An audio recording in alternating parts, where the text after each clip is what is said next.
السلام عليكم ورحمة الله وبركاته. إن الحمد لله نحمده ونستعينه ونستغفره ونعوذ بالله من شرور أنفسنا ومن سيئات أعمالنا. من يهده الله فلا مضل له ومن يضلله فلا هادي له وأشهد أن لا إله إلا الله وحده لا شريك له وأشهد أن محمدا عبده ورسوله صلى الله تعالى عليه وعلى آله وصحبه وسلم تسليما كثيرا. أما بعد فأعوذ بالله من الشيطان الرجيم. بسم الله الرحمن الرحيم. الحمد لله الذي أنزل على عبده الكتاب ولم يجعل له عوجا قيما لينذر بأسا شديدا من لدنه ويبشر المؤمنين الذين يعملون الصالحات أن لهم أجرا حسنا ماكثين فيه أبدا وينذر الذين قالوا اتخذ الله ولدا. আল্লাহ পাক রব্বুল আলামিনের সমস্ত প্রশংসা যে আল্লাহ পাক কোরআনে কারীম নাযিল করেছেন তার প্রিয় বান্দা মুহাম্মদ রাসূলুল্লাহ সাল্লাল্লাহু আলাইহি সাল্লামের উপর, এবং যার মাধ্যমে আল্লাহ পাক অসংখ্য মানুষকে হক এবং বাতিলের মাঝে পার্থক্য করার তৌফিক দান করেছেন। বলেন যে আলহামদুলিল্লাহ, আল্লাহ পাক আপনাদেরকেও তার তৌফিক দান করেছেন। সালাত এবং সালাম নাযিল হোক নবী মুহাম্মদ সাল্লাল্লাহু আলাইহি সাল্লামের উপর, যাকে আল্লাহ পাক কোরআনে কারীমের মুজিজা দিয়েছেন। আল কোরআন নাযিল করে ওহীর দ্বারা তাকে সম্মানিত করেছেন। আজকে তাফসীর আমরা শুরু করব সূরাতুল কাহফ থেকে। এই সূরা হচ্ছে মক্কি সূরা, রাসূলুল্লাহ সাল্লাল্লাহু আলাইহি সাল্লামের মক্কার জীবনে নাযিল হয়েছে। এই সূরার শানে নজুল তাফসীরকারগণ উল্লেখ করেছেন, যা আপনাদের সামনে পেশ করব, যা হাদিসে বর্ণনা করা হয়েছে বা সিরাতের কিতাবাদিতে বর্ণনা করা হয়েছে। হাফেজ ইবনে কাসির রাহমাতুল্লাহ আলাইহি তার তাফসীরে উল্লেখ করেছেন। তবে সূরা কাহফের বেশ কিছু ফজিলত সম্পর্কে সহিহ হাদিস রয়েছে, সেগুলি আগে পেশ করা যাক। সূরাতুল কাহফ, এই সূরা কাহফকে সূরা আল কাহফ কেন বলা হয়? কাহফ মানে হচ্ছে কি? গুহা। গার মানেও গুহা।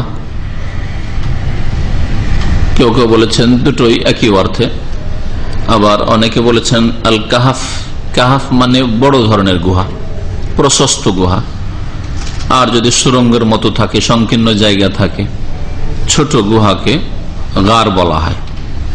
যেমন গারে সৌর, সৌর পাহাড়ের গুহা, গারে হেরা, হেরা পাহাড়ের গুহা, এগুলি ছোট্ট গুহা ছিল, সেই জন্য এগুলোকে গার বলা হয়েছে। ইজহমা ফিল গার, যখন দুজনে নবী মুহাম্মদ সাল্লাল্লাহু আলাইহি সাল্লাম এবং আবু বকর সিদ্দিক রাদিয়াল্লাহু তাআলা আনহু ফিল গার, গুহায় ছিলেন, মানে গারে সৌর, সৌর পাহাড়ের গুহায় আশ্রয় নিয়েছিলেন মক্কা থেকে মদিনায় হিজরতের সময়। এখানে আল্লাহ আল গার বলেছেন। আর এই গুহাবাসীদের ঘটনা, আসহাবে কাহফ এর ঘটনা সূরাতুল কাহফে আল্লাহ পাক উল্লেখ করতে গিয়ে কাহফ বলেছেন। প্রশস্ত গুহা ছিল সেটা। তো এই সূরাকে সূরাতুল কাহফ কেন বলা হয়? এজন্য বলা হয় যে এই সূরায় গুহাবাসীদের ঘটনা বর্ণনা করা হয়েছে। যে গুহাবাসী কয়েকজন যুবক, তারা ছিল যারা আল্লাহর প্রতি ঈমান নিয়ে এসেছিল, শিরক থেকে তারা তওবা করেছিল, তাওহীদ আল্লাহ পাকের একত্বে বিশ্বাসী হয়েছিল। সেই যুগের জালেম শাসক এবং সেই দেশবাসী মুশরিক ছিল, পৌত্তলিক ছিল, তাদের বিরোধিতা করে তারা আল্লাহর দ্বীনকে জানতে পেরে তারা হককে, সত্যকে গ্রহণ করেছিল, এবং তারা দুনিয়ার ঝুঁকি, জান মালের ঝুঁকির পরোয়া না করে তারা বাড়ি থেকে হিজরত করেছিল এবং আশ্রয় নিয়েছিল এই গুহায় কাহফে। এই কাহফ শব্দটি কয়েকবার করে আল্লাহ পাক এই সূরায় বর্ণনা করেছেন তাদের ঘটনা উল্লেখ করতে গিয়ে। এই জন্য এই সূরার নাম হয়েছে সূরা আল কাহফ। সূরা কাহফের ফজিলত সম্পর্কে একটি হাদিস যা ইমাম আহমদ রহমতুল্লাহ আলাইহি বারা বিন আযিব থেকে বর্ণনা করেছেন, বলছেন কারা রাজুলুন আল কাহফ, কোন একজন সাহাবী সূরা কাহাফ তেলাওয়াত করছিলেন রাত্রে। অফিদ্দারে দাব্বাতুন, আর সেই বাড়িতে যেই কক্ষে বা যেই রুমে তেলাওয়াত করছিলেন এই সাহাবী, সেই রুমেই ছিল একটি ঘোড়া। এখানে বলা হচ্ছে দাব্বা মানে একটা পশু, কিন্তু অন্য হাদিসে রয়েছে যে ঘোড়া বাঁধা ছিল। ফাজাআলাত তানফুর, যেমন যেমন তেলাওয়াত করে তেমনি লাফাতে শুরু করে এই ঘোড়াটি, লাফ দেওয়া শুরু করে। তখন সে আশ্চর্য হলো যে এরকম কেন করেছে। ফানাজারা ফাইজা যাবাবাতুন আও সাহাবাতুন কাদ গাশিয়াতু, বাইরে এসে দেখছে যে ব্যাপারটা কি। দেখলো যে কুয়াশা, জবাব বলা হয় কুয়াশাকে, কুয়াশা অথবা মেঘমালার মতো তার বাড়িকে ঢেকে আছে কোনো কিছুতে, অথচ আকাশে মেঘ সেই সময় ছিল না। ফাযাকারা যালিকা নবী সাল্লাল্লাহু আলাইহি ওয়াসাল্লাম, সেই সময় নবী করিম সাল্লাল্লাহু আলাইহি ওয়াসাল্লামের কাছে ঘুরে এসে এই ঘটনাটি উল্লেখ করলে নবী করিম সাল্লাল্লাহু আলাইহি ওয়াসাল্লাম বলেন যে ইকরা ফুলান, তুমি তেলাওয়াত করতে থাকো সূরা কাহাফ এবং কোরআন কারীম। ফাইন্নাহা সাকিনা তানজিলু ইনদাল কোরআন আও তানাজ্জালাত লিল কোরআন, এই যে মেঘমালা বা কুয়াশা ভাব দেখেছো সেটা হচ্ছে প্রশান্তি, আল্লাহ পাকের পক্ষ থেকে প্রশান্তি, যা কোরআন তেলাওয়াতের সময় নেমে আসে, নাজিল হয়, বা কোরআনের জন্য নেমে আসে। বর্ণনাকারীর শব্দের সন্দেহ রয়েছে, ইনদাল কোরআন বলেছেন অথবা লিল কোরআন বলেছেন। কোরআন কারীম যখন তেলাওয়াত হয় বা কোরআন কারীমের উদ্দেশ্যে, যেখানে কোরআন কারীমের চর্চা করা হয়, কেউ পড়ে কেউ পড়ায়, কোরআন কারীমের দর্শায়, সেখানে প্রশান্তি নাজিল হয়। কোরআন কারীমের শুধু শব্দের তেলাওয়াত বোঝানো হয়নি, কারণ নবী করিম সাল্লাল্লাহু আলাইহি ওয়াসাল্লামের যে হাদিস রয়েছে সেটা ব্যাপক। আর তেলাওয়াত মানে গত সপ্তাহে বলেছি, তেলাওয়াত মানে শাব্দিক তেলাওয়াত এবং অর্থের তেলাওয়াত। অর্থের তেলাওয়াত মানে তার অর্থ বোঝা এবং তা পালন করা, তার পালন করার মন মানসিকতা রাখা, যে হ্যাঁ জানলাম এখন পালন করব। জীবনে সুযোগ আসলে, যখন যেটা সুযোগ আসবে বিধিবিধান পালন করা, তখনই সেটা পালন করবে। এটা হচ্ছে আসল তেলাওয়াত, ফলো করা বা অনুসরণ করা।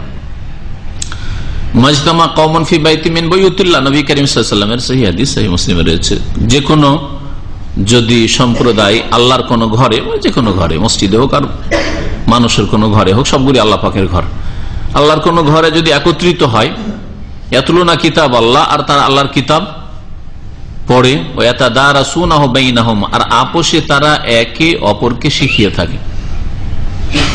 কোরআন কারীমের দর্শ করে, দর্শে কোরআন করে, কোরআন শিখে শিখায়।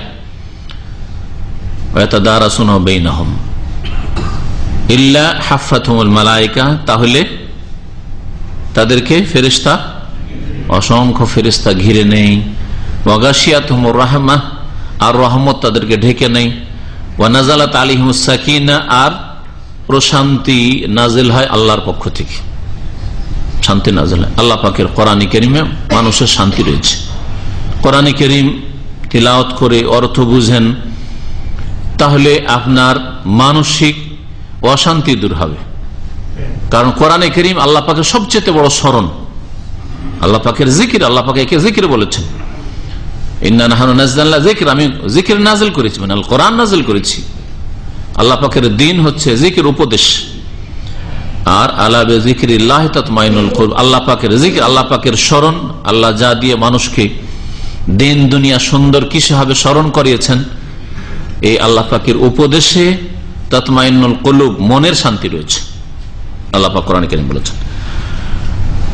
ওয়া যাকারাহুমুল্লাহ ফি মান ইনদা, চারটি ফজিলতের কথা বলেছেন। আল্লাহ পাক তার নিকটবর্তী ফেরেশতাদের সামনে এই সব সৎকর্মশীল লোকদের, যারা কোরআন শিখে শিখায়, তাদের আলাপ আলোচনা করেন, তাদের কথা উল্লেখ করেন যে আমার বান্দারা আমার কিতাব পড়ছে, পড়াচ্ছে, শিখছে, শিখাচ্ছে, বুঝছে নিজে এবং অন্যকে বোঝাবার চেষ্টা করছে। এই হাদিসটি বুখারী মুসলিমে রয়েছে, যে ওই যে হাদিসটি বললাম মুসনাদ আহমদে, যে ঘোড়া লাফাতে শুরু করেছিল, কারণ সেই সময় সে ফেরেশতাদেরকে দেখেছে, আল্লাহ পাকের পক্ষ থেকে প্রশান্তি নাযিল হয়েছে, এবং ফেরেশতাদেরকে দেখেছে, যা অন্যান্য প্রাণী দেখে, মানুষ দেখে না। অন্যান্য প্রাণী, পশু পাখি অনেক কিছুই দেখে যা মানুষ দেখে না। যেমন কবর আযাব সম্পর্কে বলা হয়েছে যে ইয়াসমাউহা গায়রা সাকালাইন, জিন এবং মানুষ ছাড়া সমস্ত সৃষ্টি, সমস্ত মাখলুক, পশু পাখি শুনতে পায়, জানতে পারে কবরের আযাবের কথা, কবরের অবস্থার কথা। মানুষ যদি জানতো, জিন জানতো, তাহলে বাঁচতে পারতো না, ধ্বংস হয়ে যেত, মরে যেত।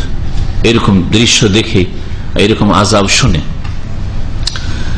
আল্লাহ পাক এছাড়াও গায়েব অদৃশ্যে রাখবেন। আল্লাহ পাকের আযাবকে যদি দৃশ্য করে দেওয়া হয়, দেখিয়ে দেওয়া হয়, জানিয়ে দেওয়া হয়, তাহলে তার পরীক্ষায় থাকলো না, তাহলে আর পরীক্ষা থাকলো না। এই হিকমতের কারণে আল্লাহ পাক মানুষ থেকে, জিন থেকে এটাকে গোপনে রেখেছেন, তাদেরকে দেখার শোনার শক্তি দেননি।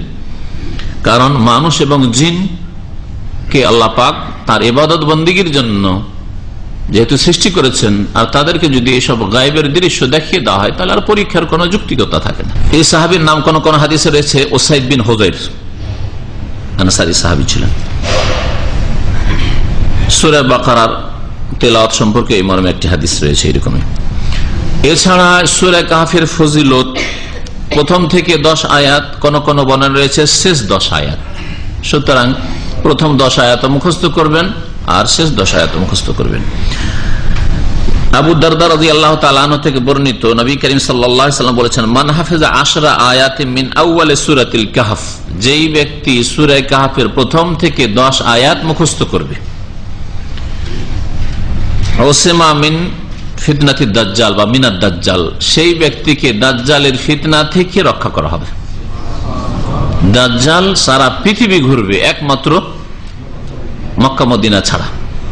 মক্কা মদিনায় ঢুকতে পারবে না, কিন্তু মদিনার হারামের, হারাম মানে মসজিদ নববী নয়, এটা তো আজকালকার সাধারণ মানুষ আবার হারাম মানে মসজিদ নববীর এরিয়া, হারাম মানে ওই মসজিদে হারাম এরিয়া বুঝছে না। হারাম মানে হারামের একটা বর্ডার আছে কয়েক কিলোমিটার দূর দূর পর্যন্ত, তার বাইরে পর্যন্ত আসবে, জরফ পর্যন্ত আসবে। জরফ এখন মদিনা শহরের একেবারে শহরের অন্তর্ভুক্ত হয়ে গেছে, যেটা হারামের এলাকার বাইরে। কারণ মদিনার কাছেও আসবে, কিন্তু মদিনার ভিতরে ঢুকতে পারবে না, মক্কাতুল মুকাররমার ভিতরে ঢুকতে পারবে না হারাম এলাকায়। এই দাজ্জালের ফিতনায় অধিকাংশ মহিলারা পড়বে, যার পূর্বাভাস আজকাল দেখতে পাচ্ছেন, যেখানে দেখেন মহিলার সংখ্যা বেশি। যত ফিতনা আছে ওখানে মহিলা, মিছিলে মহিলা, হ্যাঁ মহিলা দিয়ে মিছিল করাবে, পুরুষ মিছিল করে হলো না, যেন পুরুষদের নেতৃত্ব দিয়ে হলো না, তেমন পুরুষদের মিছিল করে হলো না, হ্যাঁ বিক্ষোভ দেখিয়ে হলো না, মহিলাকে দিয়ে বিক্ষোভ করাইতে হবে। কেউ উলঙ্গ মহিলাকে দিয়ে বিক্ষোভ করাবে, কেউ বোরকা পরা মহিলাকে দিয়ে বিক্ষোভ করাবে। মাশাআল্লাহ, এটাকে ভালো কাজ মনে করছে এক শ্রেণীর লোকেরা। আল্লাহ হিদায়াত করে, আল্লাহ পাক যেন বুঝার তৌফিক দান করেন। তো মহিলা হইচইয়ে বেশি অংশ নেই, এদের বুদ্ধি কম, এরা একটুতে লাফাইতে শুরু করে, উত্তেজিত হয়ে যায়, আবেগই বেশি, এটা বুঝতে পারেন। আপনার যত আবেগ হোক, আপনি স্ত্রীর সাথে ঝগড়া করে কখনো কাঁদবেন না, তাই না? মারামারি করছেন, কত কি হচ্ছে, কিন্তু কাঁদেন না। আর মহিলা একটু বড় কথা বললে, মারা দাও তোদের কথা, একটু বড় কথা বললে চোখে পানি চলে এসছে বা চিৎকার করে কান্না শুরু করে দিয়েছে, তা আবেগে মহিলা জাত। ওই রকমই যখন দেখবে যে হয়েছে, আরে আরে দেখো দেখো দেখো দাজ্জালের পিছনে কত লোক ছুটেছে, ওরা আগে ছুটবে। দাজ্জালের অনুসারী, দাজ্জালের ভক্ত অধিকাংশ মহিলারা হবে। কিয়ামতের বড় যে নিদর্শনগুলি বা আলামত লক্ষণ রয়েছে, তার একটি হচ্ছে দাজ্জাল বেরিয়ে আসা পৃথিবী, সারা পৃথিবীতে বিপর্যয় ফিতনা সৃষ্টি করবে। এটা হচ্ছে বড় দাজ্জাল, কানা দাজ্জালের কথা। আর ছোট ছোট বহু দাজ্জাল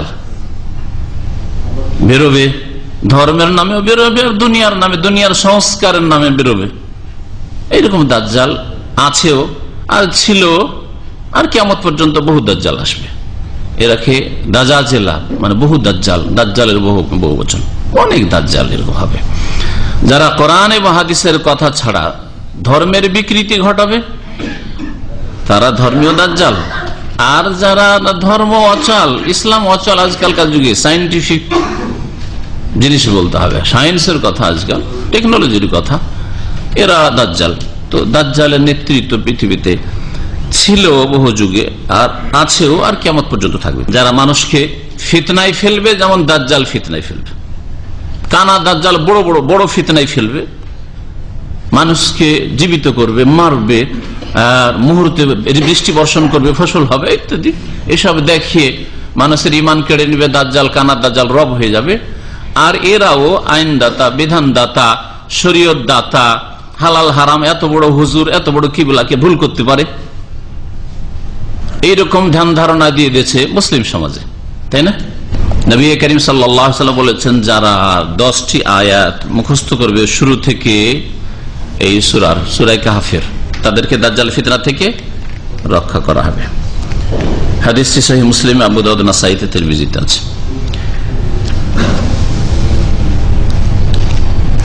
আর এই সূরা কাহফের ফজিলত সম্পর্কে মুস্তাদরাক হাকিমে আবু সাঈদ খুদরি রাদিয়াল্লাহু তাআলা আনহু থেকে বর্ণিত হাদিসটি সহিহ। সেটা হচ্ছে জুমার দিনে সূরা কাহফ পাঠ করা, যার উপর আলহামদুলিল্লাহ এই সৌদি আরবে অনেকের আমল আছে। দেশে আমল না থাকলেও এখানে এসে অনেকে আমল করতে শিখেছেন, তাই না? কারণ এইসব হাদিসের, সহি হাদিসের প্রচার করা হয় না আমাদের দেশে। কত জাল ভুয়া যেগুলি, হ্যাঁ, বিদাতি কথা কাজ, ওগুলোর প্রচার করা হয়। সূরা ওয়াকিয়া পড়লে গরিব থাকবে না, হ্যাঁ, সূরা ইয়াসিন পড়ে মুর্দাকে বকশে দেবে, এইসব বিদাতি কথাবার্তা প্রচার আমাদের দেশে আছে। সূরা ওয়াকিয়ার আমল করে, ওজিফা করে যদি গরিব না থাকে, তো আবার উপমহাদেশের লোকেরা বেশি গরিব, ওদের তো বেশি ধনী হওয়া উচিত। হ্যাঁ, ইউরোপ, আমেরিকা আর আরব দেশ, এসব দেশের চাইতে বেশি এই বিদাতের আমল ভারত, বাংলাদেশ, পাকিস্তানে আছে। এইসব দেশে আবার বেশি গরিব কেন? ঠিক না? তো ভুয়া কথা এগুলি, আসলে মিথ্যা কথা, জাল হাদিস। আর সহি আমল করতে শিখেন আর করেন। যারা কোরআন পড়তে পারছেন নিয়মিত পড়েন, আর যারা কোরআন পড়তে পারেন না কোরআন শিখেন। কোরআনের শুধু শব্দের উচ্চারণ, তেলাওয়াত শিখা আবশ্যক না, তার অর্থ বোঝাও আবশ্যক, ফরজ। অর্থ বোঝা জরুরি। আল্লাহ পাক আপনাকে আমাকে সম্বোধন করেছেন, আল্লাহর কথা বুঝবেন না, এটা আপনার বান্দা হওয়ার পরিচয় নয়। আল্লাহর বান্দা আর আল্লাহর কথাই বুঝলেন না, আল্লাহ কি বলছেন আপনাকে, আশ্চর্য কথা। আরে বকরি ছাগলকে তো হই হাই করলে বুঝে না, বুঝে না। বকরি অপরের জমিতে যারা বকরি চড়ায়, ছাগল চড়ায় বা গরু চড়ায়, দেখবেন রাখাল ওই করলে তাড়াতাড়ি ফিরে আসে, বুঝে যে না হই করেছে, তার মানে এটা আমাকে করেছে, আমি অন্যদিকে কারো ফসল চড়তে যাচ্ছি। মানুষ যদি সুবহানাল্লাহ মুসলিম আবার, আর তারপর আল্লাহ পাক কি বলছেন তাই বুঝলো না, হালাল হারাম, জায়েজ না জায়েজ, ফরজ ওয়াজিব, তাহলে কেমন মুসলিম, কেমন মানুষ? চিন্তা করুন তো দেখি। উলাইকা কাল আনাম বাল হুম আদাল নয়? আল্লাহ তো এদের সম্পর্কে বলেছেন যে এরা চতুষ্পদ জন্তুর মতো, বরং তার চাইতেও হতভাগা, নিকৃষ্ট। কেন? চতুষ্পদ জন্তু ও রাখালের কথা বুঝে, রাখালের গাইড, দিক নির্দেশনা বুঝে, যে কি বলতে চাইছে, কোন দিকে যেতে বলছে, কিছু বুঝে। আর আপনাকে আমাকে আল্লাহ পাক শ্রেষ্ঠত্ব দান করলেন, সুন্দর করে মানুষ করলেন, সবচাইতে শ্রেষ্ঠ মাখলুক, আর বুঝলেন না আল্লাহ পাকের কথা। এক শ্রেণীর লোকেরা কোরআনে কারিমের তেলাওয়াত আর খতম এই নিয়ে ব্যস্ত। এটাই কি আল্লাহ পাকের উদ্দেশ্য, যে শুধু শুধু বেশি বেশি খতম করেন? কিছুই বুঝলেন না, অর্থাৎ খতম করেন আর ছেলেকে শুধু হাফেজ বানান, স্যাম্পল হাফেজ বানান। এটাই কি কোরআনে কারিমের উদ্দেশ্য? কখনো চিন্তা করেছেন? আল্লাহ পাকের অ্যাড্রেস সম্বোধনই বুঝলেন না, হাফেজে কোরআন করেছি, জান্নাতে নেব আমি, জান্নাতে মুকুট নেব। এসব শুধু আশা। আল্লাহ পাক যে উদ্দেশ্যে কোরআনে কারীম নাযিল করেছেন, সেই উদ্দেশ্যের কোনো কিছুই তো করলেন না আপনি।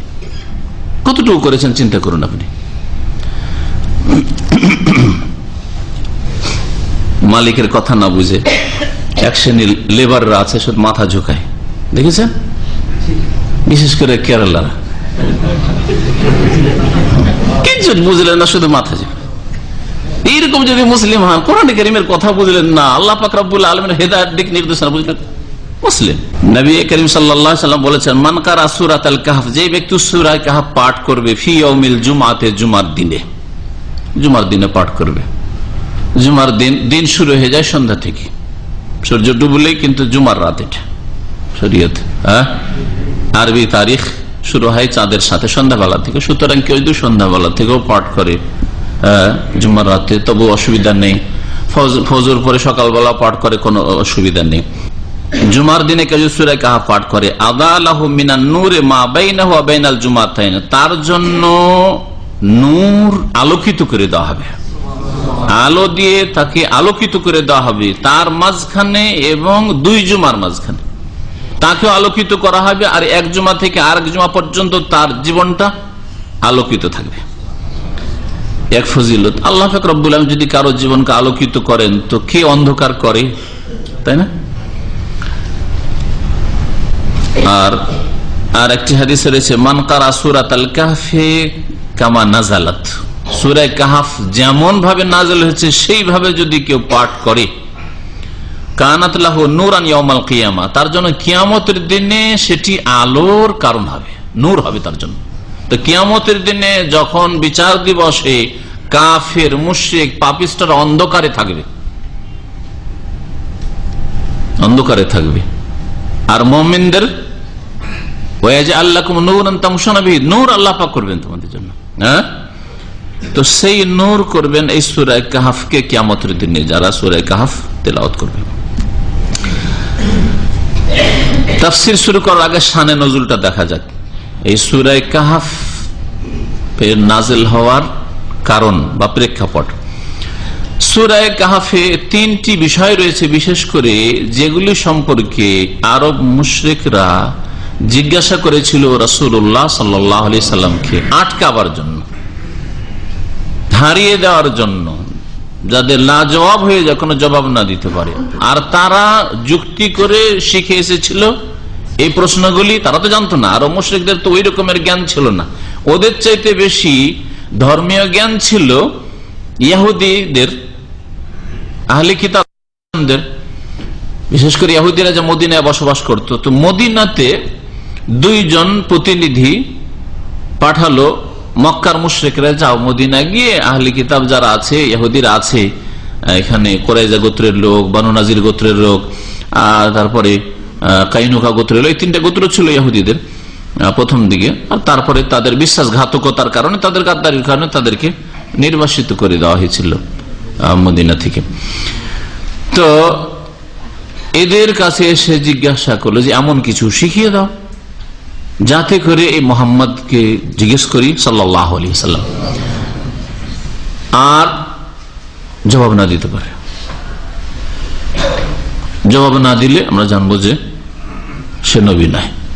কিন্তু জবাব দিয়ে দেওয়ার পরে কি ওই আর মুশরিকরা ঈমান নিয়ে এসেছিল? তারা কিন্তু ঈমান নিয়ে আসেনি। নাযির বিন হারিস আর উকবা বিন আবি মুয়ত এই দুটো প্রতিনিধি ছিল, এরা মদিনায় এসে এই প্রশ্নগুলি জেনে গেছিল ইহুদিদের কাছ থেকে, জবাব তো পেয়ে গেছিল নবীর কাছ থেকে, তারপরে ঈমান নিয়ে আসেনি।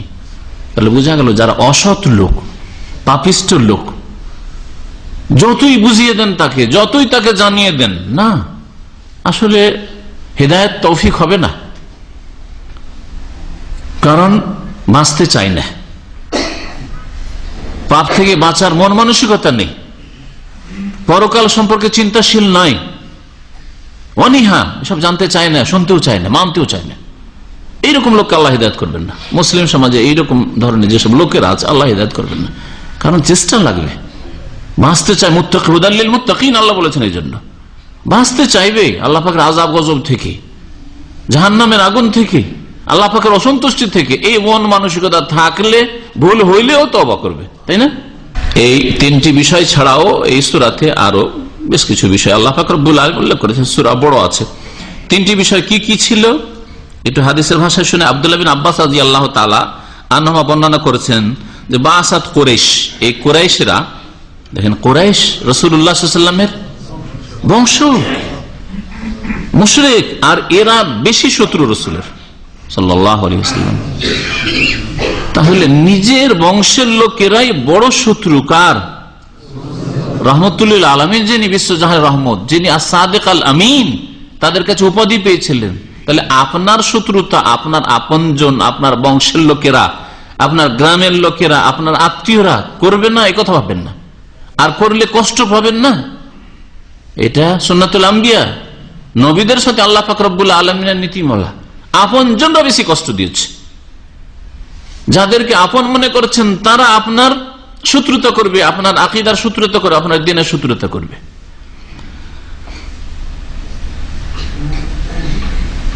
নাযর বিন হারিসকে পাঠিয়েছিল উকবা বিন আবি মুঈতকে। এই উকবা বিন আবি মুঈত, যাকে নবী করিম সাল্লাল্লাহু আলাইহি সাল্লাম বলেছেন আশকাল কওম, কুরাইশদের সবচাইতে বদ প্রকৃতির মানুষ। বদ প্রকৃতির মানুষ। সে কি করেছিল? ঘড়িটা নিয়ে এসে রাসূলুল্লাহ সাল্লাল্লাহু আলাইহি ওয়াসাল্লাম যখন সিজদায় গেছেন কাঁধের উপর রেখে দিল।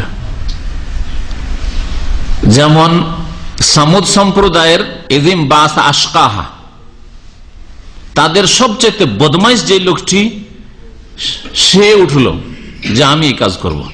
কি কাজ করব? ওটটাকে হত্যা করবো, জবাই করব। ওটকে হত্যা করলে আযাব আসবে, কোথায় আযাব আসুক, আমি করব।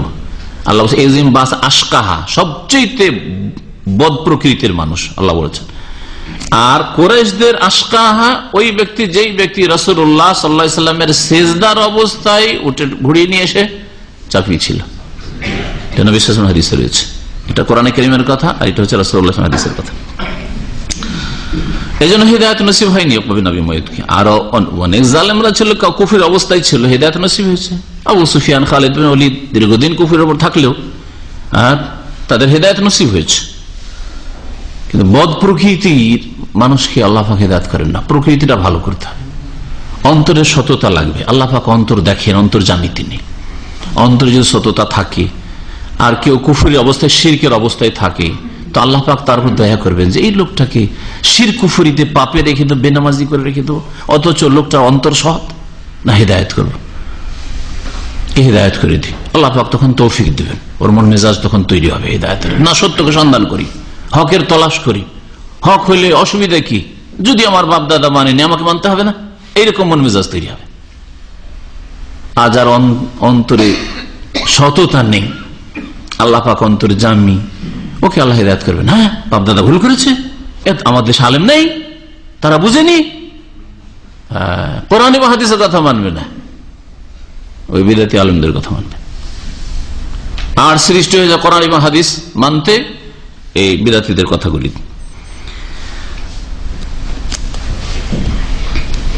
এরা আসলো এল আহবার ইয়াহুদ বিল মদিনা, মদিনার ইহুদি আলেমদের কাছে আসলো। ফাকালু লাহুম সালুহুম আন মুহাম্মদ, পরামর্শ দিয়ে পাঠালো, যাও মুহাম্মদ সাল্লাল্লাহু আলাইহি ওয়াসাল্লাম সম্পর্কে জিজ্ঞেস করো। ওয়াসিফু লাহুম সিফাতাহু ওয়া আখবিরুহুম বিকাউলিহি ফাইন্নাহু আহলুল কিতাবিল আউয়াল ওয়া ইনদাহুম মা লাইসা ইনদানা মিন ইলমিল আম্বিয়া। তার আহলে কিতাব, তাদের কাছে আম্বিয়াদের যুগ জামানা সম্পর্কে যথেষ্ট জ্ঞান আছে। তাদের কাছে গিয়ে মুহাম্মদ সাল্লাল্লাহু আলাইহি ওয়াসাল্লাম যে এই নবুয়ত দাবি করেছে আর বলছে এক আল্লাহর ইবাদত করো, এইসব মূর্তি পূজা ছেড়ে দাও, এইসব কথা গিয়ে বর্ণনা করো। তারা আসলো, আসার পরে নবী সাল্লাল্লাহু আলাইহি ওয়াসাল্লাম সম্পর্কে সব কথাবার্তা বললো, আর বললো যে ইন্নাকুম আহলুত তাওরাত, আপনাদের কাছে তাওরাত আছে, তাওরাতের আপনারা জ্ঞান রাখেন। ওয়াকাদ জিনাকুম, আপনাদের কাছে এসেলে তুখবিরুনা আন সাহিবিনা হাযা, আমাদের যে সাথী সঙ্গী মুহাম্মদ, এর সম্পর্কে কিছু আমাদেরকে দেন, যা দিয়ে একে লাজবাব করতে পারে, একে জব্দ করতে পারে। কালা ফাকালু লাহুম, এরা বলল সালুহু আন সালাস, তিনটি বিষয় সম্পর্কে জিজ্ঞেস করো গিয়ে মুহাম্মদ সাল্লাল্লাহু আলাইহি ওয়াসাল্লামকে। না আমরুকুম বিহিন্না, যেটা তোমাদেরকে বলে দিয়েছি, ফাইন আখবারাকুম বিহিন্না ফাহুয়া নাবিয়্যুন মুরসাল, যদি এই তিনটি প্রশ্নের উত্তর দিতে পারে, এই তিনটি বিষয়ের তথ্য বলতে পারে যে রহস্য এই ঘটনা হয়েছে, তাহলে সে হচ্ছে নবী রসুল, সত্যি আল্লাহর পক্ষ থেকে প্রেরিত নবী। ওয়াইল্লা, আর যদি না বলতে পারে, ফারাজুলুন মুতাকাউবিল, তাহলে সে মন গড়া কথা বলছে। কোন একটা দুনিয়ার স্বার্থ আছে, কারো নেতৃত্বের স্বার্থ থাকে, সেই জন্য এই ধরনের কথা বলে। কারো পয়সার স্বার্থ আছে, কিছু পয়সা এর মাধ্যমে ধর্ম ব্যবসা করে পয়সা হাসিল করবে, কেউ খ্যাতি লাভ করবে, এসব হইতে পারে। যদি জবাব দিতে পারে তাহলে নবী। ফারুরা ফিহে রায়াকুম, তারপরে তোমাদের ইচ্ছা, তোমাদের ইচ্ছা, মানবে মানবে না তাকে তোমাদের ইচ্ছা। সালুহান ফিতিয়া, প্রথম প্রশ্ন করো ওই কয়েকটি যুবক সম্পর্কে। জাহাবু ফিদ দাহরিল আউয়াল, প্রাচীন যুগে তারা বাড়ি থেকে বেরিয়ে চলে গেছিল, আর যাওয়ার পরে তাদের ঘটনা কি ঘটেছিল এটা জিজ্ঞেস করবে। ওই যুবকগুলির খবর বলেন, মানে আসহাবে কাহাফ, যে গুহা আর অধিবাসী যুবকদের ঘটনাটা হে মুহাম্মদ আপনাকে বলতে হয়, যদি আপনি নবী হন। তাহলে ফাইন্নাহুম কাদ কানা লাহুম হাদিসুন আজীব, তাদের বিস্ময়কর ঘটনা আছে। আর যদি নবী রাসূল হয় তো অবশ্যই ঘটনা তিনি বলতে পারবেন, কারণ তার কাছে ওহী আসবে। ওয়াসালুহু আন রাজুলিন তাওয়াফ বালাগা মাশারিকাল আরজ ওয়া মাগারিবাহা মা কানা নাবাহু, আর তাকে গিয়ে জিজ্ঞেস করো তোমরা এমন এক ব্যক্তি সম্পর্কে যেই ব্যক্তি তাওয়াফ সারা পৃথিবীর ভ্রমণ করেছে, সেই যুগের যে পৃথিবী যতটা ছিল ভ্রমণ করেছে, পূর্ব থেকে পশ্চিম সে সফর করেছে, উত্তরে গিয়েছে, তিন দিকের কথা আল্লাহ পাক কোরআনে কারীমে বর্ণনা করেছেন। আসছে সে কে? যুলকারনাইনের ঘটনা, এই সম্পর্কে যে ওর কি ঘটনা। আর তৃতীয় প্রশ্ন করো রূহ সম্পর্কে, ওয়াসালুহু আনির রূহ, আত্মা সম্পর্কে জিজ্ঞাসা করো, আত্মার তত্ত্ব কি, রহস্য কি, আত্মাটা জিনিস কি। একটা লোক এখন বসেছিল কথা বলছিল, হঠাৎ করে নেই, আত্মাটা গেল কোথায়? হ্যাঁ, এই সম্পর্কে জিজ্ঞেস করো। ফাইন আখবারাকুম বিযালিকা ফাহুয়া নাবিয়্যুন ফাত্তাবিউহু, যদি তোমাদেরকে জানিয়ে দিতে পারে এই সম্পর্কে আসল রহস্য, তাহলে সে নবী, তাকে মেনে নিও। ওয়াইন লাম ইখবিরকুম ফাইন্নাহু রাজুলুন, আর যদি না বলতে পারে তাহলে জানবে যে মন গড়া কথা বলছে, কখনো সে নবী নয়। আর মুশরিকরা অধিকাংশ ঈমান নিয়ে আসেনি, কুরাইশরা 13 বছর পর্যন্ত তো ইসলাম দ্রোহিতা করেছে, শত্রুতা করেছে। হিজরতের পরে মক্কা বিজয় হয়ে গেল, অনেকে নিরুপায়, অনেকে তো এতেই কল্যাণ হয়েছে, অনেকে বুঝার চেষ্টা করলো, বুঝার তৌফিক হলো, অনেকে হুড়ে গতানুগতিক ঈমান নিয়ে আসলো, পরে তাদের ঈমান মজবুত হয়েছে। বিশেষ করে মক্কা বিজয়ের পরে যারা মুসলিম হয়েছে তারা বিভিন্ন ধরনের ছিল, অনেকে বিশ্বাস করি, অনেকে বিশ্বাস করি না, সবাই মুসলিম হচ্ছে আর থাকা যাবে না, হয়ে যায়।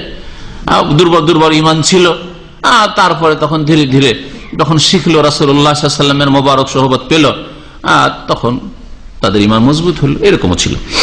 এই জন্য যারা মক্কা বিজয়ের আগে ঈমান কবুল করেছে আর মক্কা বিজয়ের পরে, দুটোতে অনেক পার্থক্য আছে।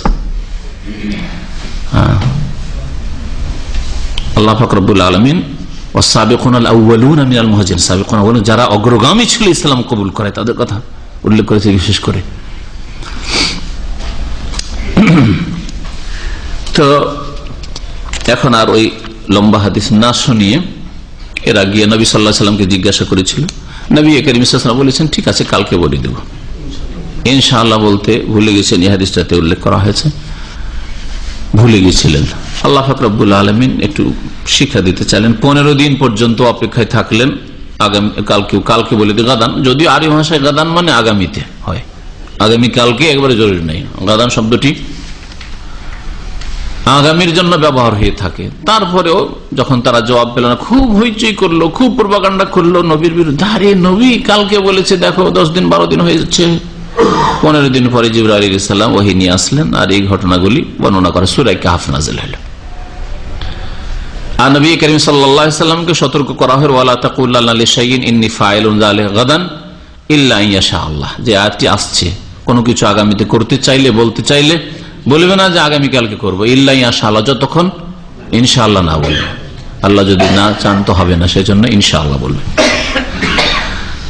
শুরু করি আমরা তাফসীর। আল্লাহ পাক রব্বুল আলামিন এই সূরা শুরু করেছেন তার প্রশংসা দিয়ে, আলহামদুলিল্লাহ দিয়ে। বেশ কিছু সূরা এইরকমই শুরু হয়েছে আলহামদুলিল্লাহ দিয়ে, আর বেশ কিছু সূরা শুরু হয়েছে তাসবিহ দিয়ে, সাব্বাহা লিল্লাহি ইউসাব্বিহু লিল্লাহি, এভাবে সাব্বিহিসমা রাব্বিকাল আলা, তাসবিহ দিয়ে শুরু হয়েছে। আল্লাহ পাক ইরশাদ করেছেন আলহামদুলিল্লাহিল্লাযী আনজালা আলা আবদিহিল কিতাব, যেন এখানে উজ্জ আছে, হে মানুষ তোমরা বলো, কুল, হে নবী তুমি বলো, কুল ইয়া আইয়ুহান নাস, হে মানব সকল, কুলু তোমরা বলো আলহামদুলিল্লাহ, সমস্ত প্রশংসা আল্লাহর। আল্লাযী আনজালা আলা আবদিহিল কিতাব, যিনি তার বান্দার প্রতি আল কিতাব নাযিল করেছেন। তার বান্দা কে? শ্রেষ্ঠ বান্দা।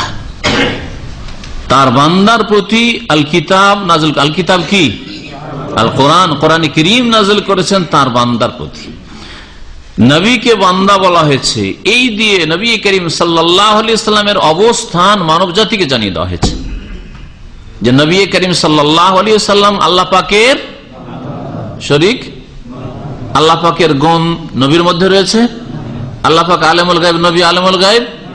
হ্যাঁ, আল্লাহ পাক সবকিছু দেখেন নাজির, আর নবী হাজির নাজির। আল্লাহ পাকের জ্ঞান সবকিছুকে শামিল, সুতরাং জ্ঞানের দিক থেকে, ক্ষমতার দিক থেকে আল্লাহ পাক হাজির, আর নবীও হাজির নাজির। এগুলো আকীদা কাদের? ইহুদি নাসারাদের।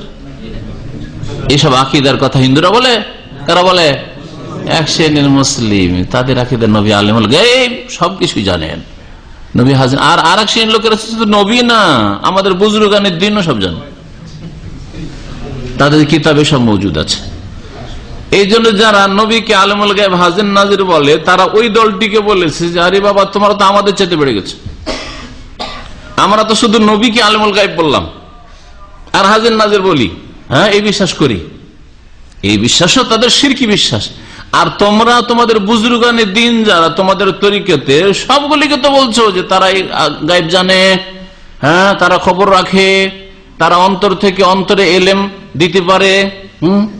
তারা ঝগড়া হচ্ছে, ঝগড়া মেটাবার জন্য ঝগড়া সম্পর্কে জানতে পারলো, মরার কয়েকশো বছর পরে চলে আসে, আসার পরে বলতে তোমরা ঝগড়া করিও না, বিবাদ করিও না।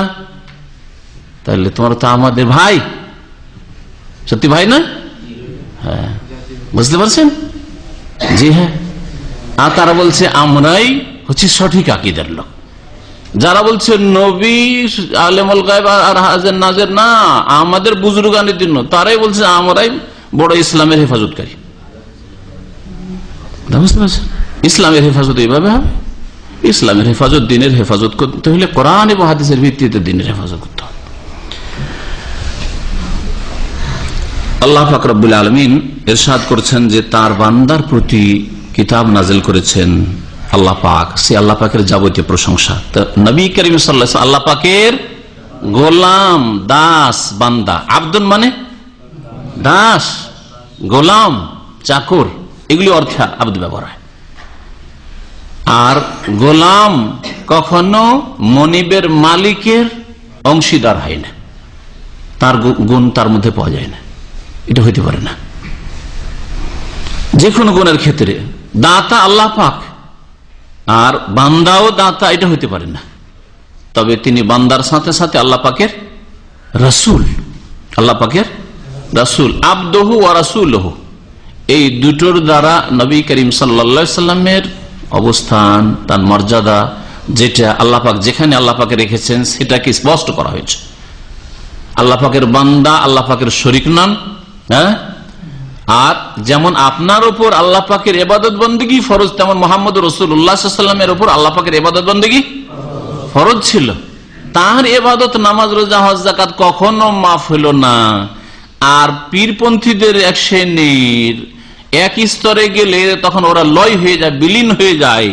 হ্যাঁ, আল্লাহ বিলীন হয়ে যায় না, রসুলে বিলীন হয়ে যায়, বিভিন্ন তাদের এইসব আকীদা, কুফরি আকীদা আছে, যার ফলে আর তখন নামাজ রোজার প্রয়োজন হয় না। চিন্তা করতে পেরেছেন? এটা কি ইসলাম?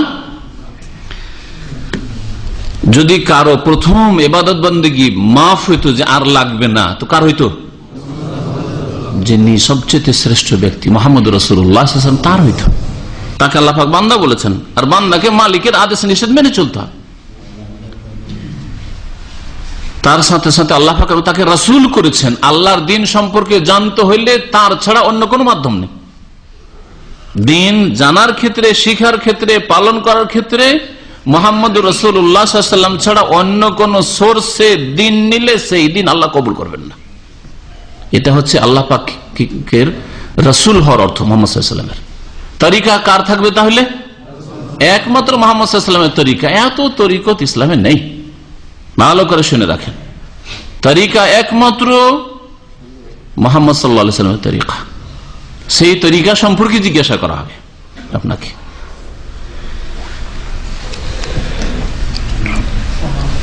আল্লাহ পাক রব্বুল আলামিন কিতাব নাযিল করে নবী করিম সাল্লাল্লাহু আলাইহি সাল্লামকে সম্মানিত করেছেন। এই সম্মানের স্থানে নবীকে কি করেছেন? আবদ বলে ঘোষণা করেছেন, বান্দা বলে ঘোষণা করেছেন। কারণ এত বড় সম্মান, তাহলে আল্লাহর কুদরত মনে হয় নবীর মধ্যে আছে। এই রাস্তা দিয়ে শয়তান ঢুকতে পারতো, আর ঢুকেছেও। আলমুল গায়েব, হাজির নাজির, আর কত কি, নবী মাটির না, হ্যাঁ, নূরের তৈরি, নবীর ছায়া ছিল না, সব কি। তো এই জন্য আল্লাহ পাক কিতাব দিয়ে সম্মানিত করছেন, তার সাথে সাথে বলছেন যে বান্দা আমার বান্দা। কিন্তু আল্লাহ পাক রব্বুল মেরাজ দিয়ে সম্মানিত করছেন, শয়তান ওই রাস্তা দিয়ে ঢুকতে পারে। মেরাজে যেখানে গেছেন 7 আসমানের উপর, আর কলমের আওয়াজ শুনছেন। হ্যাঁ সুবহান আল্লাহ পাক রব্বুল কলমের আওয়াজ শুনছেন, তাসরিফুল আকলাম, সেখানে এত দূর চলে যাচ্ছেন। তাহলে তিনি আল্লাহ পাকের কুদরতের শরীক, আল্লাহ পাকের জ্ঞানের শরীক। এই রাস্তা দিয়ে শয়তান ঢুকে মানব জাতিকে, মুসলিমদেরকে বিভ্রান্ত করতে পারে। সেজন্য আল্লাহ কি বলছে, সুবহানাল্লাযী আসরা বিআবদিহি। আল্লাহ তো সে পাক পবিত্র শরীক থেকে, অংশীদার থেকে, যিনি তার বান্দা গোলামকে নিয়ে গেছেন। এত দূর পৌঁছে দিলেও আল্লাহ পৌঁছেছেন, আল্লাহ তাকে পৌঁছিয়েছেন, আল্লাহ পাকের বান্দা তিনি। এগুলি হচ্ছে উত্তম ক্ষেত্র, সম্মানের ক্ষেত্রে। সেগুলিতে নবী করিম সাল্লাল্লাহু আলাইহি ওয়াসাল্লামকে বান্দা বলে ঘোষণা করা হয়েছে। দোয়ার ক্ষেত্র খুব উত্তম ক্ষেত্র, দাওয়াতের ক্ষেত্রে উত্তম ক্ষেত্র, ওইসব ক্ষেত্র। আল্লাহ আন্নাহু লাম্মা কাম আব্দুল্লাহ ইয়াদউ, এখানে আল্লাহ পাকের বান্দা আব্দুল্লাহ বলা হয়েছে মুহাম্মদ সাল্লাল্লাহু আলাইহি ওয়াসাল্লামকে। আল্লাহ পাক বলছেন ওয়ালাম ইয়াজআল্লাহু ইওয়াজা, আর কোরআনে কারীমে এই কিতাবে কোন রকমের বক্রতা আল্লাহ রাখেননি। কোরআনে কারীমে আল্লাহ পাক জটিলতা রাখেননি। প্রথম অর্থটি করলাম শাব্দিক অর্থ। আমি যখনই তাফসীর করি আমার এটা তরিকা, আর যারা নিয়মিত তাফসীর শুনছেন বা শুনবেন মনে রাখবেন, প্রথম যে তর্জমাটা করি সেটা শাব্দিক অর্থ করার চেষ্টা করি, যাতে আরবি ভাষার সাথে আপনার সম্পর্ক আর সহজভাবে বুঝে উঠতে পারেন। আর দ্বিতীয় তৃতীয় যখন তর্জমা প্রতি শব্দ বলি, সেগুলি একটু দূরের ভাব অর্থ তখন করি, যাতে করে বেশি করে স্পষ্ট বুঝতে পারেন। অনেক সময় শাব্দিক অর্থ দিয়ে স্পষ্ট বোঝা যায় না, কিন্তু শাব্দিক অর্থ জানাও জরুরি। এওয়াজ মানে হচ্ছে আইন, ওয়াও জিম মানে হচ্ছে বাঁকা হওয়া। হ্যাঁ, নবী করিম সাল্লাল্লাহু আলাইহি ওয়াসাল্লাম যে হাদিস রয়েছে যে বাঁকা হাড় থেকে নারীদের পয়দা করা হয়েছে, তো ওখানে আওয়াজ শব্দটি এসছে। এওয়াজা, আর বাঁকা হওয়া, বাঁকা জিনিস কঠিন, সেজন্য জটিলতার অর্থ করলাম। হ্যাঁ, কোরআনে কারীম আল্লাহ কোনো জটিলতা রাখেননি। কোরআন তাহলে কি সহজ, জটিলতার বিপরীতে সহজ। ওয়ালাকাদ ইয়াসসারনাল কোরআনা লিযিকর, আল্লাহ পাক এক আয়াত আর এক আয়াতের কত সুন্দর তাফসীর করে, সুবহানাল্লাহ। নিঃসন্দেহে কোরআনে কারীমকে আমি সহজ করেছি, ইয়াসসারনা, সহজ করেছি আমি আল্লাহ। আল কোরআন, আল কোরআনকে লিযিকর, কিসের জন্য? উপদেশ নেওয়ার জন্য। মানব জাতি ইচ্ছা করলে যে কোনো ভাষাভাষী হোক না কেন কোরআন থেকে সহজে উপদেশ নিতে পারে। তারপরেও যদি কেউ বলে যে কোরআন আল্লাহর কালাম, বুঝা কি 4টি কথা, যেমন তেমন কথা, 3 হরফ পড়ি কোরআন বুঝবে, কোরআন বুঝেছে অমুক অমুকরা, বুজুর্গানের দিন ওরা বড় বড় আল্লামারা কোরআন বুঝবে, তুমি কি বুঝো? সুতরাং কোরআন বোঝার চেষ্টা করে লাভ নেই। কোরআন বোঝা গেল না, রসুলের হাদিস যেমন তেমন কথা নাকি, রসুলের হাদিস বুঝবে, হাদিস সহিহ জয়ীফ কোনটা কি আছে না কি বুঝবে তুমি? হ্যাঁ, নাসিখ মানসুখ ইত্যাদি আছে, কি বুঝবে তুমি? তাহলে কোরআনও বুঝতে পারলে না, হাদিসও বুঝতে পারলে না। ওই জাতি, যেই জাতিকে এইভাবে মিসগাইড করা হবে, কোরআনও বুঝলো না, হাদিসও বললো, বুঝবে কি? বলছে ফিকার কথা বুঝবে, মানুষের কথা বুঝতে পারছে, আর আল্লাহর কথা বুঝতে কঠিন লাগছে, আর রসুলের কথা নাকি বুঝতে কঠিন লাগছে। সুবহানাল্লাহ, কেমন বেয়াদবি কথা এগুলো! বেয়াদবি না? যে যত বেশি ভালো করে বুঝাইতে পারে তার কথা তত সহজে বোঝা যায়, ঠিক কিনা? সবচেয়ে ভালো আল্লাহ পাক বুঝিয়েছেন, আর তারপর সবচেয়ে ভালো করে রাসূলুল্লাহ সাল্লাল্লাহু আলাইহি ওয়াসাল্লাম বুঝিয়েছেন। কোরআন বুঝতে কষ্ট লাগে, হাদিস বুঝতে কষ্ট লাগে, আর আপনি ফিকার কিতাব, মানুষের লেখা কিতাব বুঝে নেবেন, মানুষের মতামতগুলি খুব সহজে বুঝে নেবেন, তাতে বিরোধ নেই। কারণ ফিকার কিতাব বিরোধ নেই, পরস্পর বিরোধী কত কথা আছে। তারপরে নিজের বক্তব্য, মন্তব্য আছে, সেটা কোরআন এবং হাদিস ওহী বিরোধী হইতে পারে না নিজের বক্তব্য পেশ করতে গিয়ে, তাহলে সেটা সহজে বুঝে নেবেন। আর ভারত উপমহাদেশে এক যুগে এত অন্ধকারে ছিল, এখন অন্ধকারে আছে অধিকাংশ মানুষ, আর একটা যুগে এত বেশি অন্ধকারে ছিল যে আল্লামা শাহ ওলিউল্লাহ মুহাদ্দিস দেহলভী প্রথম ভারত উপমহাদেশে মোগল আমলে কোরআনে কারীমের ফার্সিতে তর্জমা করলেন। ফার্সি তর্জমা আমি ওই প্রাচীন যুগের তর্জমা দেখেছি। যখন অনুবাদ করলেন শাহ ওলিউল্লাহ সাহেব রাহমাতুল্লাহ আলাইহি, তখন যত বিদাতি সুফি ওলামারা ছিল, বিদাতপন্থী ওলামা, তারা এই তাকফিরি ফতোয়া দিল শাহ ওলিউল্লাহ কাফির হয়ে গেছে। কারণ সে কোরআনকে বিকৃত করেছে। কোরআন আরবিতে থাকবে আর আমরা পাঠ করব, তেলাওয়াত করব। কোরআনকে ফার্সিতে নিয়ে এসছে মানে বিকৃত করে দিচ্ছে, আর বিকৃতি কুফরি কাজ, সেই জন্য সাউলিউল্লাহ কাফের হয়েছে। এই ফতোয়া সেই যুগে লেগেছিল। এত বড় মুহাদ্দিস আর মুফাসসির এর উপরে যদি কুফরির ফতোয়া লাগে, তো কোরআন হাদিসের কথা বললে কুফরির ফতোয়া লেবেল লাগাইতে পারে বিদআতপন্থীরা। এটা কোনো নতুন কথা নাই। এবং তাকে মেরে দেওয়ার জন্য চেষ্টা করা হয়েছে, আল্লাহ পাক তাকে বাঁচিয়েছে।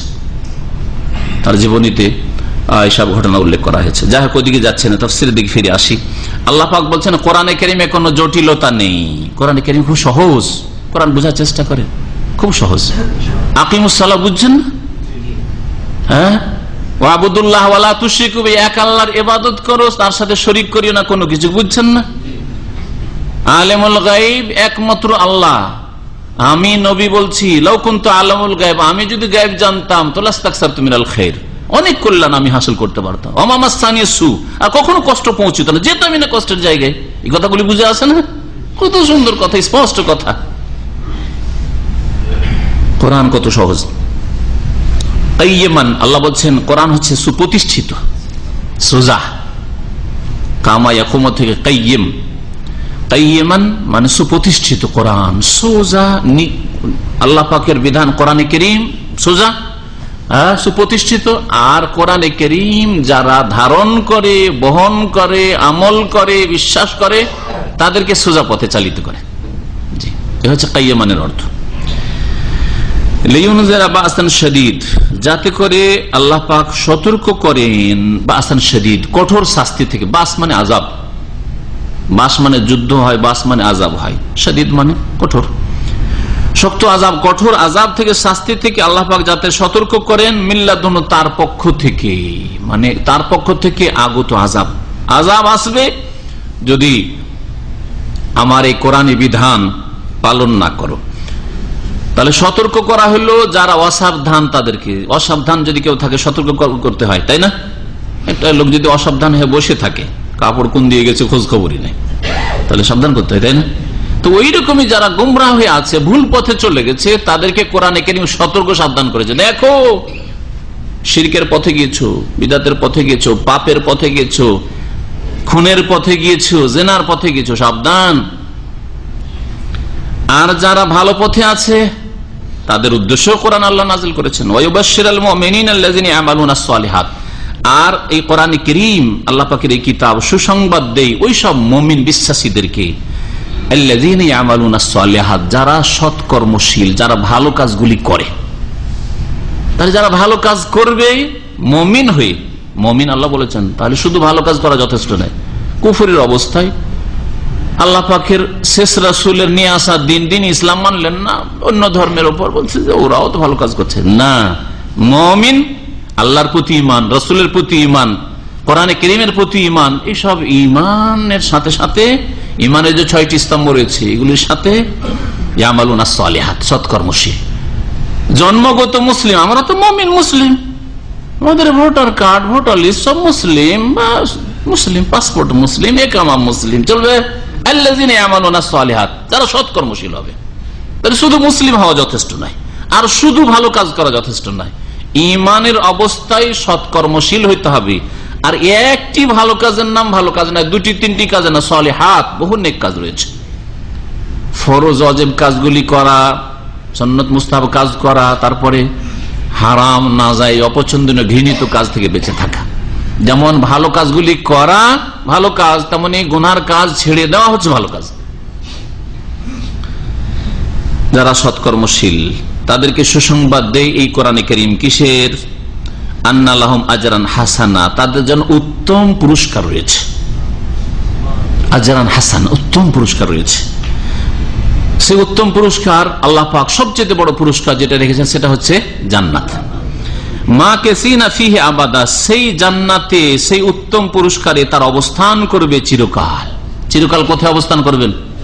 জান্নাতে। তাহলে আজরান হাসানা, জান্নাতকে বোঝানো হয়েছে। আর আল্লাহ পাক রব্বুল আলামিন মুমিনকে দিন দুনিয়া দেবেন, অল্পতে যে পরিতুষ্টি, অল্পতে মন খুশি, আল্লাহ যে অবস্থায় রাখেন রাজি আছেন, আর বিচলিত পেরেশান না, এটা হচ্ছে আল্লাহ পাক রব্বুল আলামিনের দুনিয়ার নিয়ামত।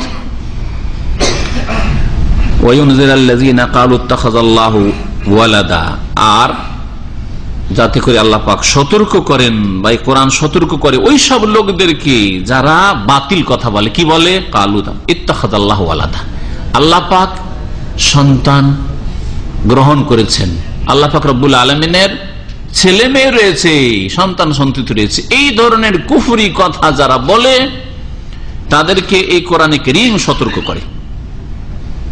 যেমন আরব মুশরিকেরা বলতো যে আমরা ফেরেশতাদের পূজা এই জন্য করি যে লিআন্নাহা বানাতুল্লাহ, এগুলি হচ্ছে আল্লাহ পাকের মেয়ে, কন্যা। আর ইহুদিরা বলতো ওজার আল্লাহর পুত্র, খ্রিস্টানরা বলতো, এর এখনো বলে যে ঈসা আলাইহিস সালাম সন অফ গড, আল্লাহ পাকের পুত্র। তাদেরকে কোরআনে কারীম সতর্ক করার জন্য এসেছে যে তোমাদের গাড়ির চাকা নেমে গেছে রাস্তা থেকে, অ্যাক্সিডেন্ট হবে, দুর্ঘটনা হবে, জাহান্নামে যাবে, এই অবস্থায় গাড়ি উঠাও, রাস্তার উপর আছে। এই রাস্তা হচ্ছে ইন্নাদ-দীনা ইনদাল্লাহিল ইসলাম, আল্লাহ পাকের জীবন বিধান হচ্ছে ইসলাম, ইসলামে তোমাদের গাড়ি নিয়ে আসো, চলে আসো, সবাই তাওহীদের উপর চলে এসো। মা লাহুম বিহি মিন ইলমিন ওয়ালা লিআবাইহিম, যে সম্পর্কে না তাদের কোনো জ্ঞান আছে না তাদের পূর্বপুরুষদের জ্ঞান ছিল। তারা কপল কল্পিত কথা বলতো যে আল্লাহ পাকের সন্তান আছে, এই সম্পর্কে না তাদের কাছে কোনো জ্ঞান আছে, মানে আল্লাহ প্রদত্ত জ্ঞান আছে। মানুষের বানানো জ্ঞান তো আর জ্ঞান নাই, আল্লাহ প্রদত্ত। আল্লাহ এইরকম জ্ঞান কোন দিনে কোন কিতাবে নাযিল করেননি যে আল্লাহরও ছেলে মেয়ে হয়ে থাকে।